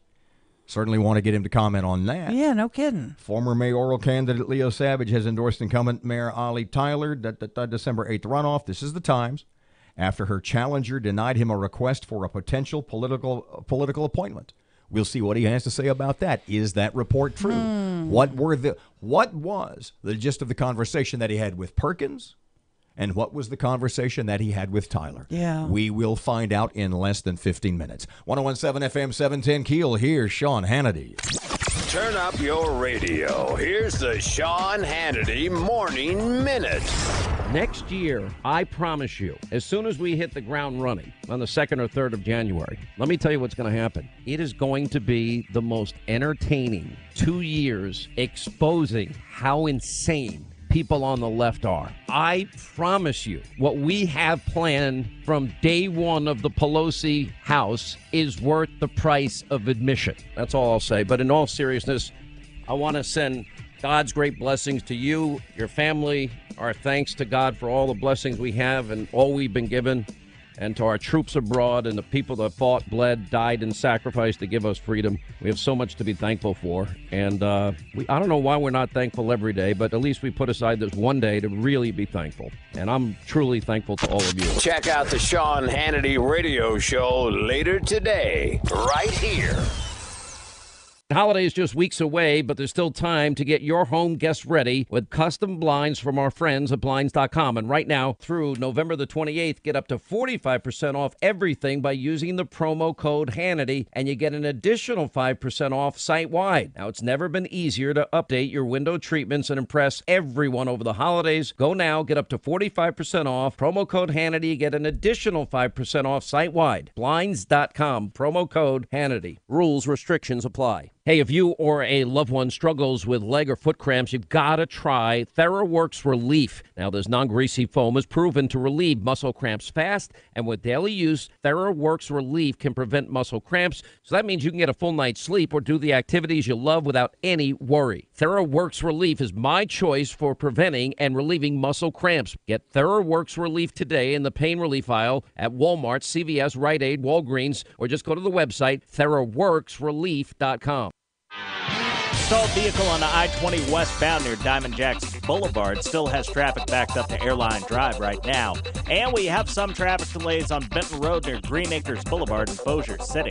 If you have anything to report to us, please give us a call at our Planet Fitness Traffic Hotline, 687-ROAD. 1017 FM and 710 Keel. Here's your Weather Channel forecast. Kind of sunny and chilly today. Low to middle 50s at the most. Right now, 43. It's 8 o'clock. 1017 FM, 710 Keel. Here's Fox News. Breaking news and trending talk. This is 1017 FM and 710 Keel. KEEL, Shreveport.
Good morning. It's 3 past 8 o'clock. Robert and Erin, 101.7 FM, 710 Keel. Down yonder, Miss Erin is back and has local news in just a couple of seconds. Today is Cyber Monday. We'll be talking more about that. Early voting has kicked off in Shreveport. That's coming up, too. And we should know in the next week or so what Senator John Kennedy's plans are. Former mayoral candidate Leo Savage in studio in less than 15 minutes. Talk about his endorsement of incumbent Mayor Ollie Tyler. And Ken Ante, everybody around Shreveport-Bossier knows the name. He's a big college referee. Does everybody know that he is an experienced Division I college football referee? Can he go step by step over it with us? And he's going to walk you through it. He's going to walk us through it. I'll take my blood pressure medicine. At about 8:40. Okay. Fletcher in sports and traffic and weather, and it's all coming up this hour, and it's right here on KEEL.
The power of information. KEEL News now. Early voting has kicked off across the state. Some of the items residents in Shreveport will vote on: the mayor's race, 4 city council races, and Secretary of State. Polls are open daily from 8:30 to 6 p.m. at your Registrar of Voters office. Early voting runs through December 1st. Election Day is the 8th. While we're talking elections, Senator John Kennedy expected to announce this week on whether or not he'll run for governor against John Bel Edwards.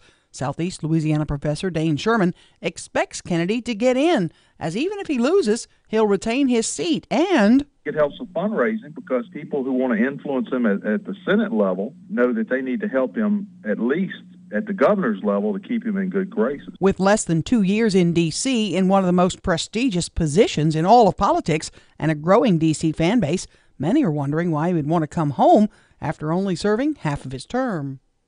Body found in the Red River. Matt Parker with that. Shreveport police are investigating the discovery of a man's body in the Red River. The body was found in an area near Hamels Memorial Park on Clyde Fance Saturday afternoon. The Caddo Parish Coroner's Office is working to identify the man and determine a cause of death.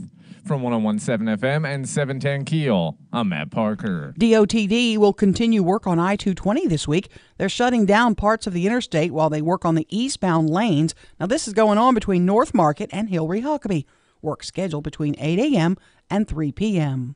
Operation Santa Claus kicking off today. Santa arrives at our studios on Westport aboard a fire truck. We hope you'll donate this year by picking up a new unwrapped toy in the next few weeks to donate to the cause. Ahead of its 50th anniversary, the American Rose Center gets a new name and facelift. America's Rose Garden, as it's now known, will be getting $1 million in upgrades. This will consolidate the gardens and remove trees to make room for more sunlight. The center also planning to bring back several fundraising events and to get the garden on the national list of historic sites. A Chinese researcher claims he has helped make the world's first genetically edited babies, altering their DNA. LSU suffered an absolute heartbreaking loss Saturday to Texas A&M as the Aggies outlasted the Tigers 74-72 in 7 overtimes.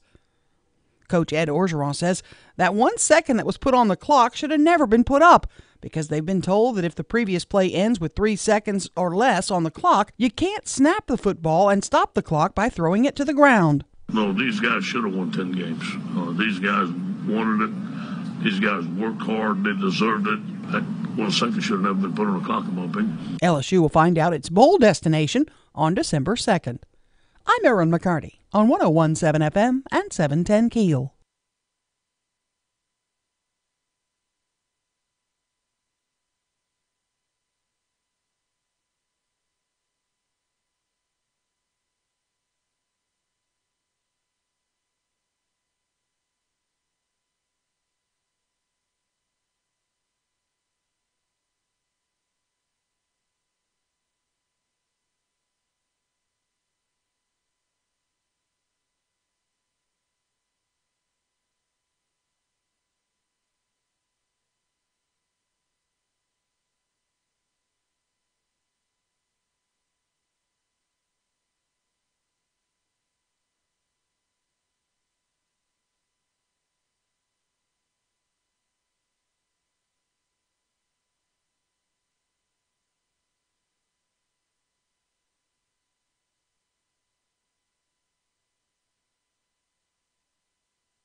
.net. 101.7 FM, 710 KEEL, 10 past 8 o'clock. Traffic update. Ruben's here. We have reports of a stalled vehicle on East 70th Street near I-49 southbound. And we have some traffic delays on I-20 westbound near Spring and Market. If you have anything to report to us, please give us a call at our Planet Fitness traffic hotline, 687-ROAD. High pressure builds in across the region. Dry weather with below average temperatures here as we start off the business week. Clouds here this morning, but they'll break up and give way to sunshine as we head through the day today. Breezy and quite a bit cooler. Highs today, low part of the 50s. Clear skies cold tonight near 30. Sunshine at upper 50s Tuesday. I'm meteorologist Ken Boone at the Weather Channel.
.101.7 FM and 710 KEEL. Robert J. Wright and Erin McCarty, 12 past 8 o'clock. That KEEL app is always a free download from Office Furniture Source.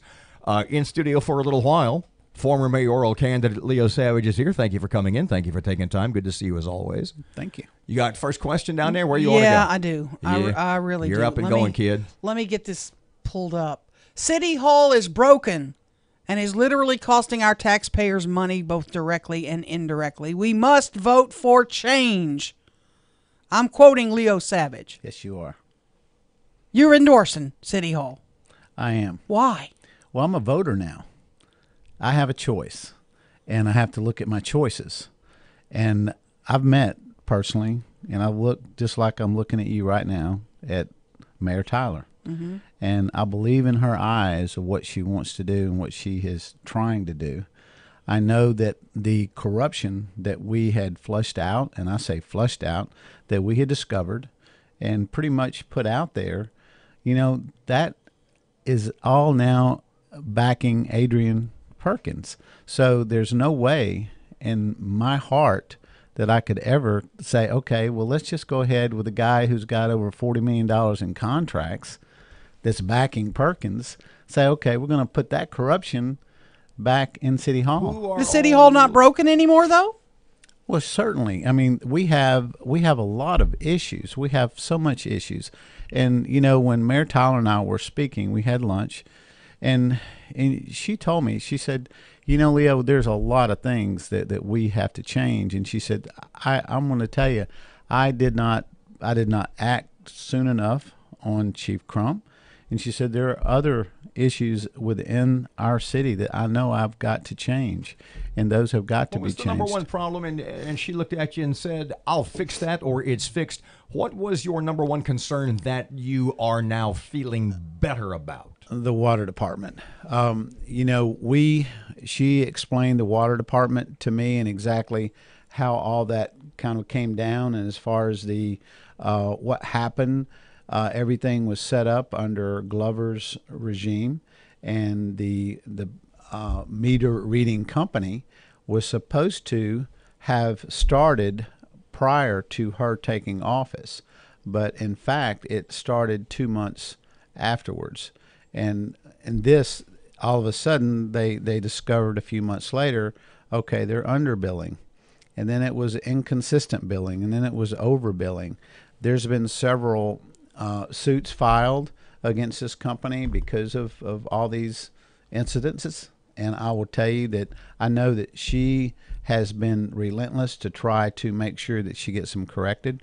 Did you ask Adrian Perkins for a job? No. Explain that conversation. What happened? Hang on, just let me read the headline to you from the Times, and I know. And you can explain, and you can say what they got right and what they got wrong. Sure. Savage endorses Mayor Ollie Tyler after Perkins doesn't promise him an appointment. And the first paragraph. Former Republican mayoral candidate Leo Savage has endorsed incumbent Mayor Ollie Tyler in the December 8th runoff after her challenger denied him a request for a potential political appointment. And it says that you asked Adrian to be CAO for your endorsement. Tell us about the meeting with Adrian. Sure. I did not have a face-to-face with Adrian. All I had with Adrian was 2 telephone calls. He called me the day after the election, asked me what he wanted me. He said, what part of your platform do you want me to take forward? And I said, crime and corruption. Those are the 2 things. And we talked a little bit, and I said, Adrian, and I said probably about the same statement to both he and Ollie Tyler. I said, I think the best thing that you could do is appoint me as your CAO to show the city that you really want something better for our city. I've worked 10 months to try to be the mayor of the city. I mean, I walked over 600 miles. I can't tell you, probably over 2,000 hours that I put in, because I wanted to be mayor of the city. I wanted to right the ship. So not to split hairs, pardon me. You didn't ask for the CAO job, but you said, on the other hand, I'd be a pretty damn good one? Oh, absolutely. I said, again, I thought, now, I didn't say, oh, I want this job, and I never told either one of them I want that job. I said, I think it would be great if you did. Now, would I accept that job? Absolutely, I would. I mean, you just have to fathom you've got 2 Democrats. Either one of them puts a Republican CAO into that appointment as a CAO. I think it would balance things out. Did you make the same comments to Mayor Tyler when you had lunch with her? Yes, absolutely. You said I'd be a good CAO. Yes. Did you ask for the job or No. any sort like that? No, as a matter of fact, as even in our conversation that we had, I said, hey, I think it would be good if you, of course, she's already got a CAO. Now, I actually pretty much told her I didn't think Brian Crawford was doing a good job. Mm-hmm. I watched the deposition where the attorney in that deposition asked Mayor Tyler, said, Mayor Tyler, who is responsible for the water billing issues? She emphatically said, I am. She didn't hesitate. She said, I am. And I told her, I said, to me, I said, that showed that you are taking things on that you really shouldn't. Yes, in the end, that is your responsibility. But to me, the CAO is responsible for managing all those departments. He should have come up and he should have said, no, that's me. That's on me. I should have caught that. That's my job to make sure I hold that guy or that lady accountable to do their job. Can you stay with us? Because I want to find out what Adrian Perkins said to you when you discussed the CAO job. Sure, absolutely. Okay. Former mayoral candidate Leo Savage. More is on the way. 19 past 8 o'clock. 101.7 FM, 710 Keel. Here's Ruben. The intersection at Hearn Avenue and Ford Street's dealing with some slow-moving traffic right now. And we have some traffic delays on I-20 westbound near Airline Drive. If you have anything to report to us, please give us a call at our Planet Fitness traffic hotline. That's 687-ROAD. High pressure builds in across the region. Dry weather with below average temperatures here as we start off the business week. Clouds here this morning, but they'll break up and give way to sunshine as we head through the day today. Breezy and quite a bit cooler. Highs today, low part of the 50s. Clear skies cold tonight near 30. Sunshine at upper 50s Tuesday. I'm meteorologist Ken Boone at the Weather Channel.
Past 8 o'clock, Keel Sports. Here's Fletch. Good morning from the sports desk of 1130 The Tiger. This is Tim Fletcher. The Saints now enjoy a 4-game lead in the NFC South with 5 to play in the regular season, thanks to Seattle beating Carolina 30-27 Sunday in Charlotte. Sebastian Janikowski booted the game-winning 31-yard field goal as time expired to deal the Panthers their third straight loss and drop them to 6-5. The Saints will clinch the division if they beat the Cowboys Thursday night and the Panthers lose in Tampa next Sunday. Last night, Kirk Cousins tossed 3 touchdown passes to lead Minnesota past Green Bay 24-17 and push the Pack on the brink of playoff elimination. LSU's 7 overtime loss at Texas A&M continues to be a hot topic. So is the fracas after the game that reportedly involved the nephew of Aggies coach Jimbo Fisher, the Advocate. Tiger sideline reporter Gordy Rush, as well as Cadets Glenn Gilbo, reported that the younger Fisher struck LSU offensive analyst Steve Cragthorpe in the chest soon after the game ended. Cragthorpe, who suffers from Parkinson's, told Gilbo that he was hit in the chest on his pacemaker, and he could tell it was jostled. LSU offensive analyst and former All-American running back Kevin Falk witnessed Fisher striking Cragthorpe, got into a fight before both were pulled apart. No official statements have been released by either school as of this morning. From the sports desk of 1130 The Tiger, this is Tim Fletcher.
24 past 8 o'clock. Robert and Erin, 101.7 FM and 710 Keel, in studio for another segment. Former mayoral candidate Leo Savage. Word on the street is you asked Adrian Perkins to be CAO in exchange for the endorsement. You say that's not how it went. No. What was Perkins' side of that conversation? All he did was he said, Leo, he said, I have a 40-person transition team. He said, we can always put your name in the hat. Mm-hmm. And that was about it. Did he say something about, but I'm not cutting any deals or something to that effect? Oh, no. There was no deals. I mean, it wasn't, he never once, nor did Ollie Tyler, ever ask for my endorsement. So it was not, this was not a, hey, I need you to endorse me. It was not that. So why do it? And you pardon me. You're getting grilled over this, Oh, I don't care. So why do it? Look, somebody said you're just like doing political suicide. I said, I'm not a politician. Mm-hmm. What do you mean? I've got a job. I've got my job. I work my tail off for the city, and it just happened the way it did.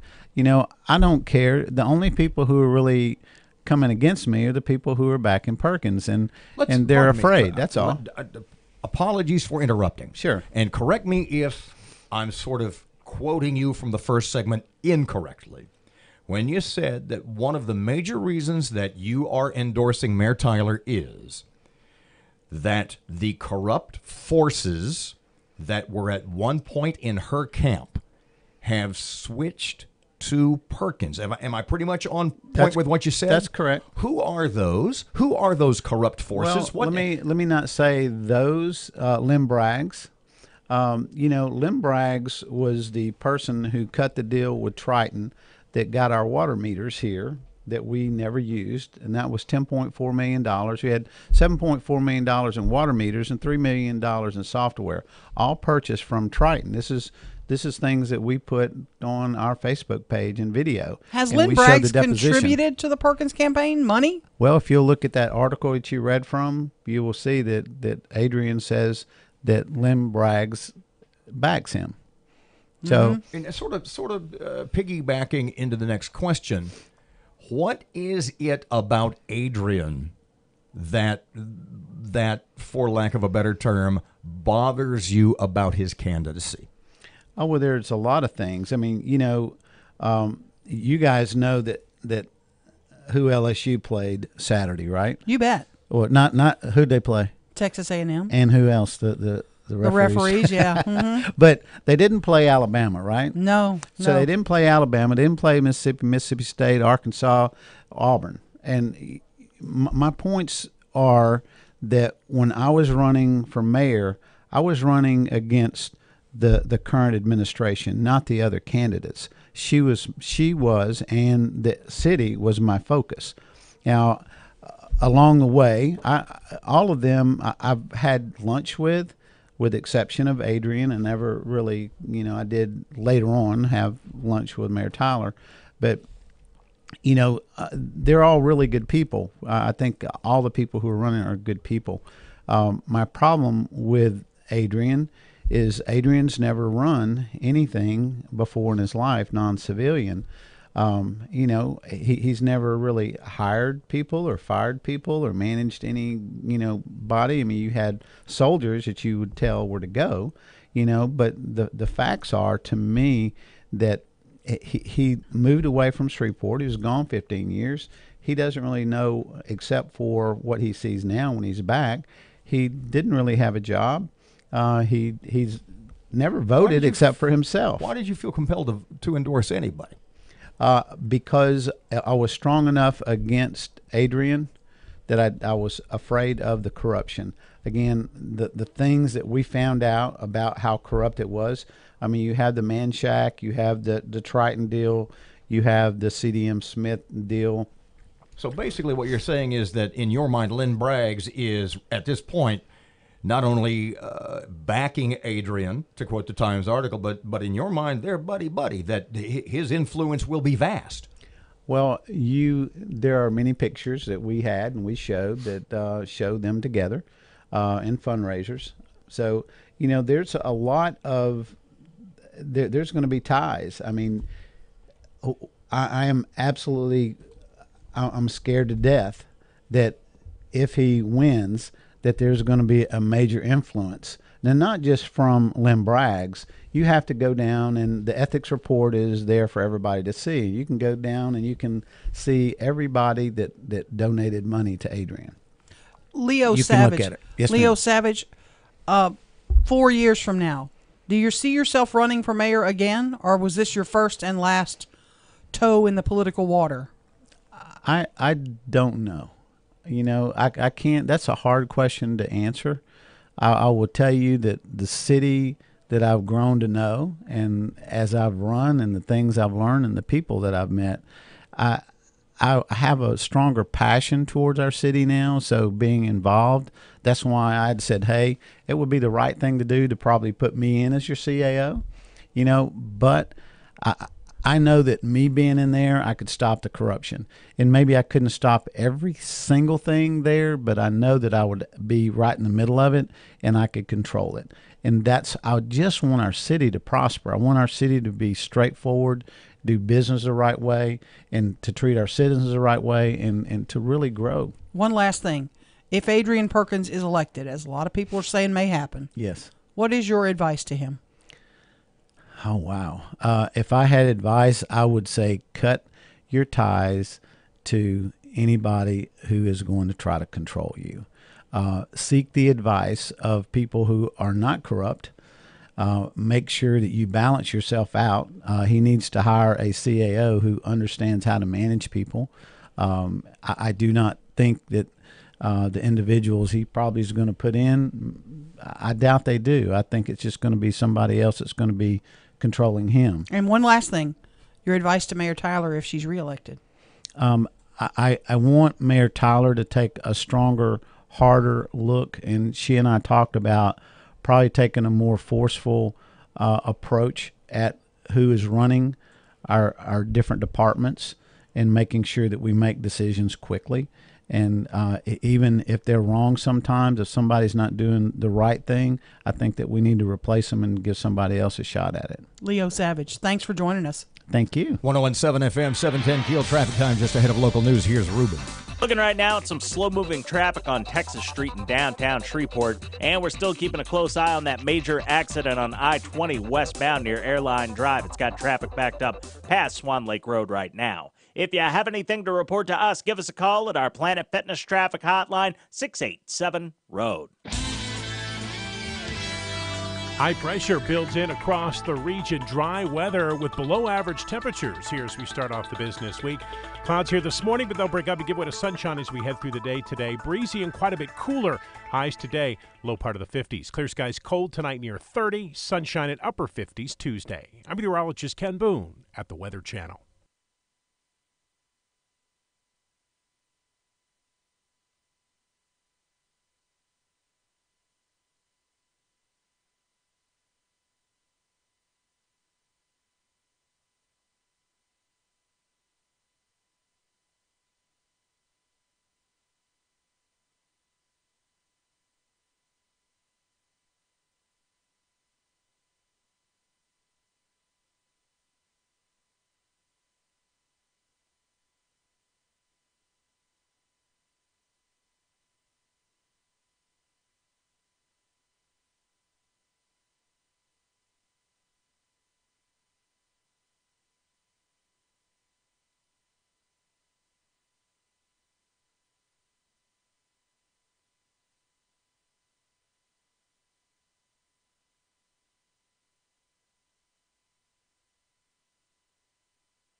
Power of information. KEEL News now. Not a very productive day for many offices today because it is Cyber Monday. A lot of folks are planning to shop. Better Business spokesperson Cynthia Albert says before you purchase any item on the internet, make sure you know who you are dealing with. She also says read up on the return policy. She says if you're in a generous mood and plan on donating money, you can check out online if the charity is legit at give.org. The charities have to adhere to 20 standards. And that site, if you know the true name, you can go on, put that in there, and it'll tell you if they all are passable by the Council of Better Business Bureau. Albert urges all consumers, whether buying gifts online or in a brick and mortar store, do some comparative shopping first. Shreveport police investigating the discovery of a man's body in the Red River. The body found in an area near Hamill Memorial Park on the Clyde-Fant Parkway. Caddo Coroner's Office working to identify the man and determine a cause of death. Expect more delays on I-220 this week. Matt Parker with that. The Department of Transportation and Development will be continuing work on I-220 this week. DOTD will shut down portions of the interstate while they work on the eastbound lanes between North Market and Hillary Huckabee. Work is scheduled daily between 8 a.m. and 3 p.m. From 101.7 FM and 710 KEEL, I'm Matt Parker. Senator John Kennedy expected to announce this week whether he'll run for governor next year. Southeast Louisiana professor Dane Sherman says with less than 2 years in D.C. in one of the most prestigious jobs and a growing D.C. fan base, many are wondering why he would want to come home after only serving half his term. Sherman says Kennedy has long made it clear he's ambitious for the position. There's something that drives people crazy about the Louisiana governorship, and they'll risk it all to be in that governor's mansion. Kennedy says he'll make his announcement by December 1st. On the election front, early voting is going on now. Some of the items residents in Shreveport will vote on are the mayor's race, city council races in 4 districts, and, of course, Secretary of State. Polls are open each day from 8:30 to 6 p.m. at your Registrar of Voters office. Early voting runs through December 1st. Election Day is the 8th. Ahead of its 50th anniversary, the American Rose Center gets a new name and a facelift. It'll be called America's Rose Garden. It's getting a $1 million price tag in upgrades. LSU suffered an absolute heartbreaking loss Saturday to Texas A&M as the Aggies outlasted the Tigers 74-72 in 7 overtimes. Now, there were several questionable calls that went A&M's way. It appeared LSU won the game in the first overtime when Jay Sternberger fumbled the ball away after catching a pass and LSU recovered. But the officials ruled it an incomplete pass and never reviewed the play, despite Coach O asking for a review. I thought the guy caught it and ran with the football, and he fumbled it. They said it wasn't. LSU will find out its bowl destination on December 2nd. Mexican officials pledging to shore up security near its border with the U.S. after some migrants violently tried to breach the border at Tijuana. U.S. agents had to use tear gas to stop them. Operation Santa Claus kicking off today. Santa arrives at our studios on Westport aboard a fire truck. We hope you'll donate this year by picking up a new unwrapped toy in the next few weeks to donate to the cause. I'm Erin McCarty on 101.7 FM and 710 KEEL.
101.7 FM, 710 Keel. Robert and Erin, 21 away from 9 o'clock. Joining us for a little bit is, well, you know this gentleman certainly from the Shreveport political world, but he is also an experienced college football referee. Mr. Ken Ante is here. Hey, Ken, how you been? Nice talking to you once again.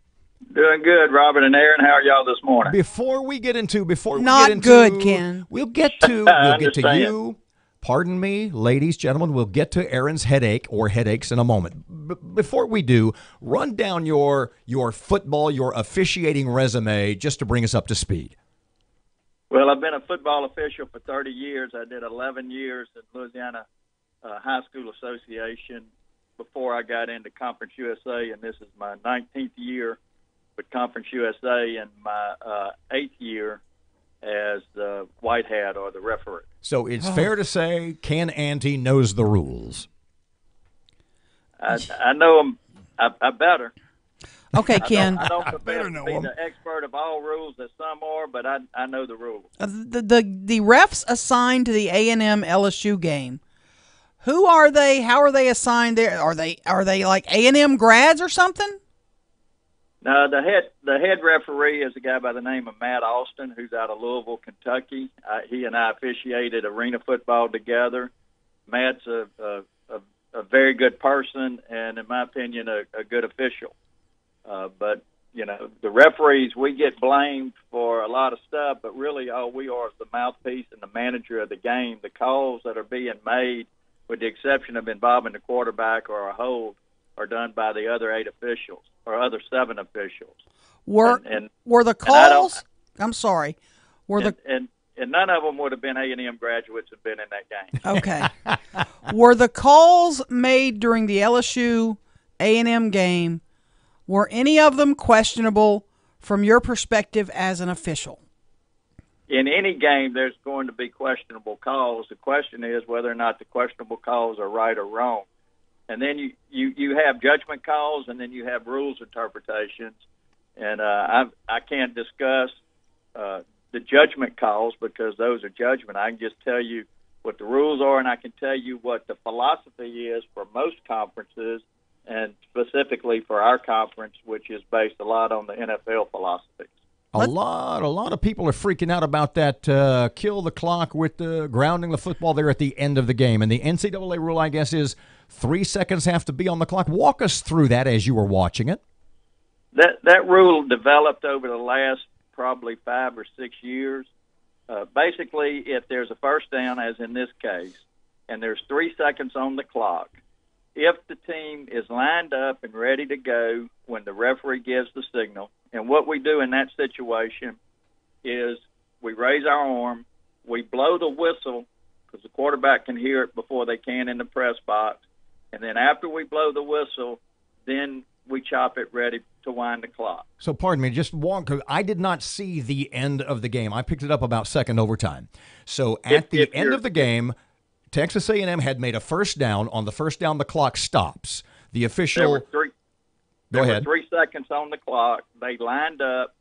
They were in position at the time the referee blew the ready for play, and he immediately spiked it to the ground. So under the rules, if you immediately spike it when they blow the whistle, then by rule you get one more play. So you're watching LSU people. You're watching LSU people go crazy, but you at home sitting there watching it, you're going, "Yeah, that's just a run. No big deal there." Is that what you were thinking? I was actually in my hotel room after my game in Miami watching it on my iPad because they didn't have the SEC channel. Right. And it didn't. My question was, why were they going to review to see what the play clock showed, even because it did show 1 second when the ball hit the ground, because by rule they're entitled to one play. Now, if he would have gotten the ball and delayed, taken his time and thrown it, then the clock runs out, then it's on him and you don't get a play. But unfortunately, he did what he was supposed to. He immediately spiked it, and by rule, he gets one extra play. Let's talk about the Sternberger catch/fumble. Why isn't that reviewed? It was reviewed. And it was reviewed. It was reviewed. I think it was ruled on the field as a incomplete pass. That's one that if you go to the referees or if you go to the replay clinic in April of this year that they have in Dallas, where they have all the replay officials from all the conferences there, and they go over, and you split the room up, and you have them look at it and vote secretly. You'd probably have 50% say catch fumble, and you'd probably have 50% come in and say incomplete pass. I'm looking at a piece in the Advocate today that says, after some discussion, but no official review, officials on the field ruled the play was an incomplete pass. Is that inaccurate? I think so. My recollection was that it was reviewed. Okay. And keep in mind, every play is being well, let me back up. Every play is supposed to be reviewed. They only stop the game for an official review if they need more time to look at it, or if they're going to overturn it or confirm it. But every play is being reviewed, and certain plays are reviewable and certain plays are not reviewable. That play is reviewable and was reviewed, even if it wasn't an official one. But I do think they officially stopped the clock and let the play stand. Okay, But that was a tough one that could go 50-50. I think another one that's probably 1090 was the pass interference call in the end zone on Greedy Williams. Was that pass interference? Would you, Ken Ante, have thrown that flag? Uh-oh. Well, as a referee, I would not have, because I'm back behind the quarterback, and that's my weasel way out of it. If you were that guy, whatever his name is, back there in the end zone, would you have thrown that flag? Let me give you what the philosophy of Conference USA and most conferences are. It's called T&C, time and circumstance. Okay. When you get into crucial parts of the game, which obviously the seventh overtime is a crucial part of the game, it better be murder or mayhem. Make it big. Make the call make itself. Don't look for nitpicking calls. Make it have a material effect on the play or give an advantage or disadvantage. So that one bothers you then? I'll leave it to all the viewers to decide, did it have a material effect on the play? Did it create an advantage or a disadvantage? And the ball wasn't catchable. The ball wasn't catchable, Ken. Now that comes into a rule. And the philosophy on that is to be uncatchable, it's got to be way out of bounds, because these athletes are unbelievable now what they can do or not do. But, Aaron, I don't think you need to go to the uncatchable, catchable part to get the answer. Mr. King, when he got the personal foul at the end of that play, when the official, when the back judge, I guess it is, threw his hat up in the air, what do you say? Because I'm sure players have said really mean things to you. What kind of remark would Greedy Williams have had to make to get that personal foul in that circumstance?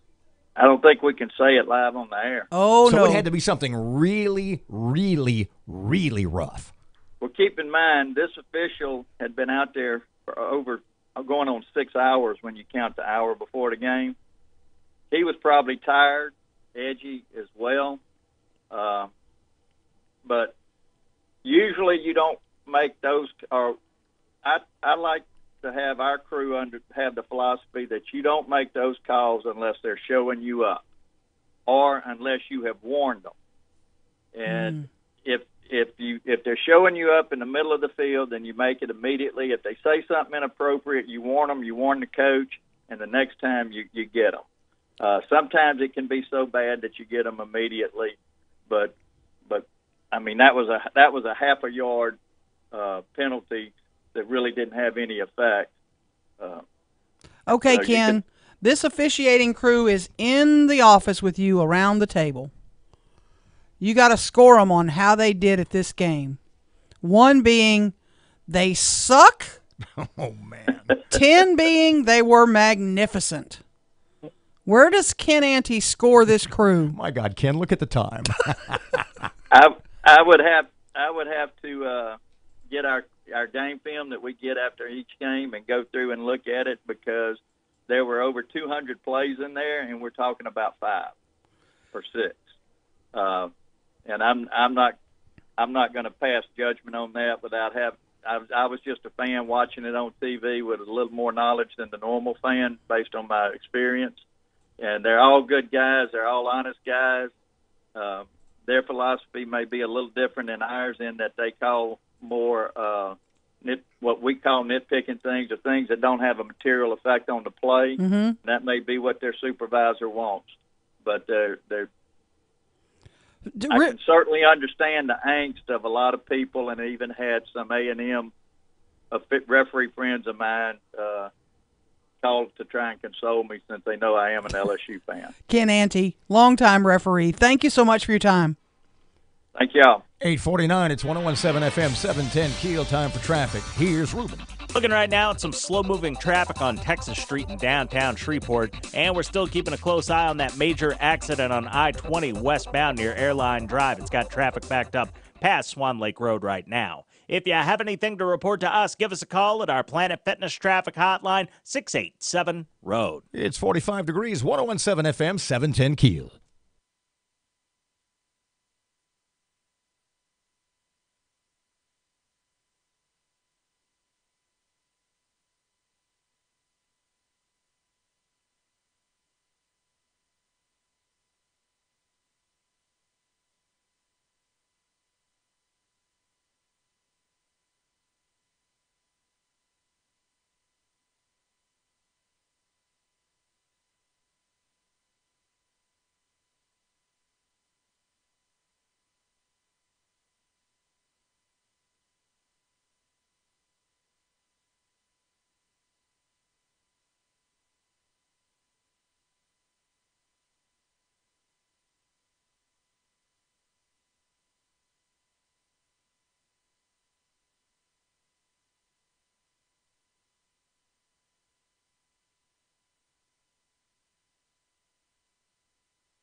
.17 FM, 710 Keel. Your Money Now, brought to us every single weekday, lots of times by Barksdale Federal Credit Union.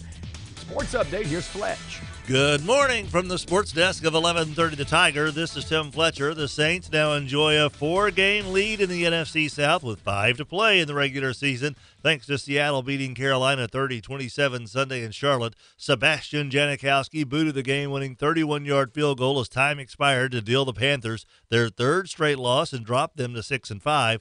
The Saints will clinch the division if they beat the Cowboys Thursday night and the Panthers lose in Tampa next Sunday.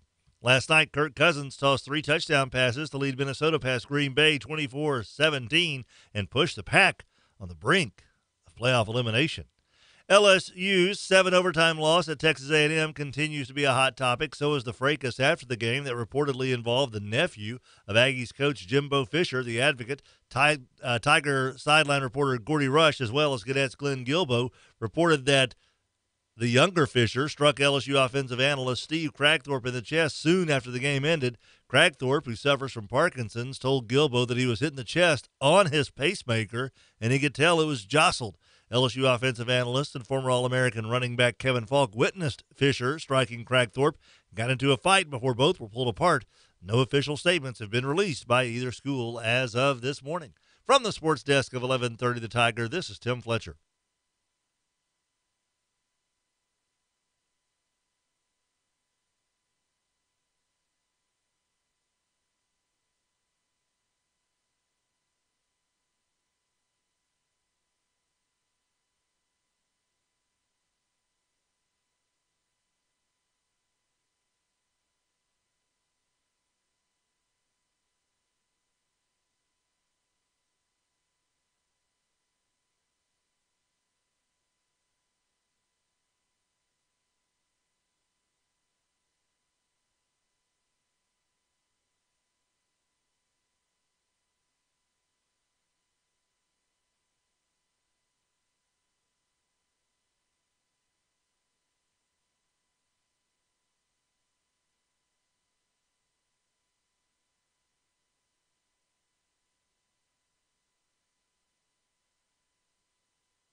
1017 FM and 710 Keel. Robert and Erin, 856. Yes, I need you, if you're listening to us, please, while you're out and about over the next couple of weeks, to pick up a new unwrapped toy. Operation Santa Claus kicking off today. Santa Claus himself is arriving 10 o'clock this morning here at the radio station. He's coming in. Yeah, on a fire truck. Oh, man. Santa Claus arrives in style on one of Shreveport's fire trucks. And then we need the new unwrapped toys for local kids. Yeah. These are all kids that have been identified by local firefighters and police officers. Okay, it's the whole judgmental thing with Santa Claus. It's always been, I'll be hiding in the men's room. I don't want him seeing me. You need to go sit in Santa's lap today. He focuses on me like a parish priest when I was in 3rd grade. Oh, Robert. Oh, yeah, he knows. He knows. Father Bauer knew, Father Murphy knew, Father Robinson knew, and Santa Claus knew. Wow. 1017 FM, 710 Keel. Back tomorrow morning, 6 till 9. Here's Kim Commando. Last year, GoFundMe health-related campaigns raised almost $1 billion, and hospitals know this. Kim Commando with your Monday Consumer Tech Update, brought to you by Boll & Branch. My absolute favorite sheets. Check them out today at bollandbranch.com, promo code KIM. Hedda Martin has congestive heart failure. The Heart Transplant Committee at the Spectrum Health Richard DeVos Heart and Lung Transplant Center of Grand Rapids told Hedda, and I quote, she needed a more secure finance plan for immunosuppressive medical coverage. They suggest she raise $10,000 using an online fundraiser. Well, the internet is totally up in arms over this, mostly at the nerve of the transplant center to tell her such a thing, and during the holidays, no less. I don't get it. The transplant center is a for-profit center. As long as they're in business, they help more people. Or think of it this way. Would you be upset at Best Buy if they wouldn't give you a new TV without you paying for it? I'm Kim Commando. Santa's got a big secret. He's got a way this holiday to cut printing costs for your small business or home office. Everyone knows how crazy expensive it is to replace printer cartridges, and that's why Santa's bringing the Epson EcoTank 4750 wireless all-in-one printer. Large, easy-to-fill ink tanks mean cartridge-free printing. Yes, imagine a printer that comes with enough ink right in the box to print up to 2 years, enough to print 11,000 pages. That's equivalent to 30 ink cartridge sets. If I were to run to the store and buy 30 cartridge sets, it would cost me about $1,500. The Epson EcoTank 4750 makes a wonderful holiday and Christmas gift for everyone. Go to Epson.com/EcoTankKim, and for a limited time through December 31st, when you buy an EcoTank printer, get free overnight shipping when you use promo code EcoTankKim at checkout. Offer valid within the 48 contiguous states. Exclusions apply, subject to availability. Looking right now at some slow-moving traffic on Texas Street in downtown Shreveport, and we're still keeping a close eye on that major accident on I-20 westbound near Airline Drive. It's got traffic backed up past Swan Lake Road right now. If you have anything to report to us, give us a call at our Planet Fitness traffic hotline, 687-ROAD. High pressure builds in across the region. Dry weather with below average temperatures here as we start off the business week. Clouds here this morning, but they'll break up and give way to sunshine as we head through the day today. Breezy and quite a bit cooler. Highs today, low part of the 50s. Clear skies cold tonight near 30. Sunshine at upper 50s Tuesday. I'm meteorologist Ken Boone at the Weather Channel. Breaking news and trending talk. This is 1017 FM and 710 Keel. KEEL, Shreveport.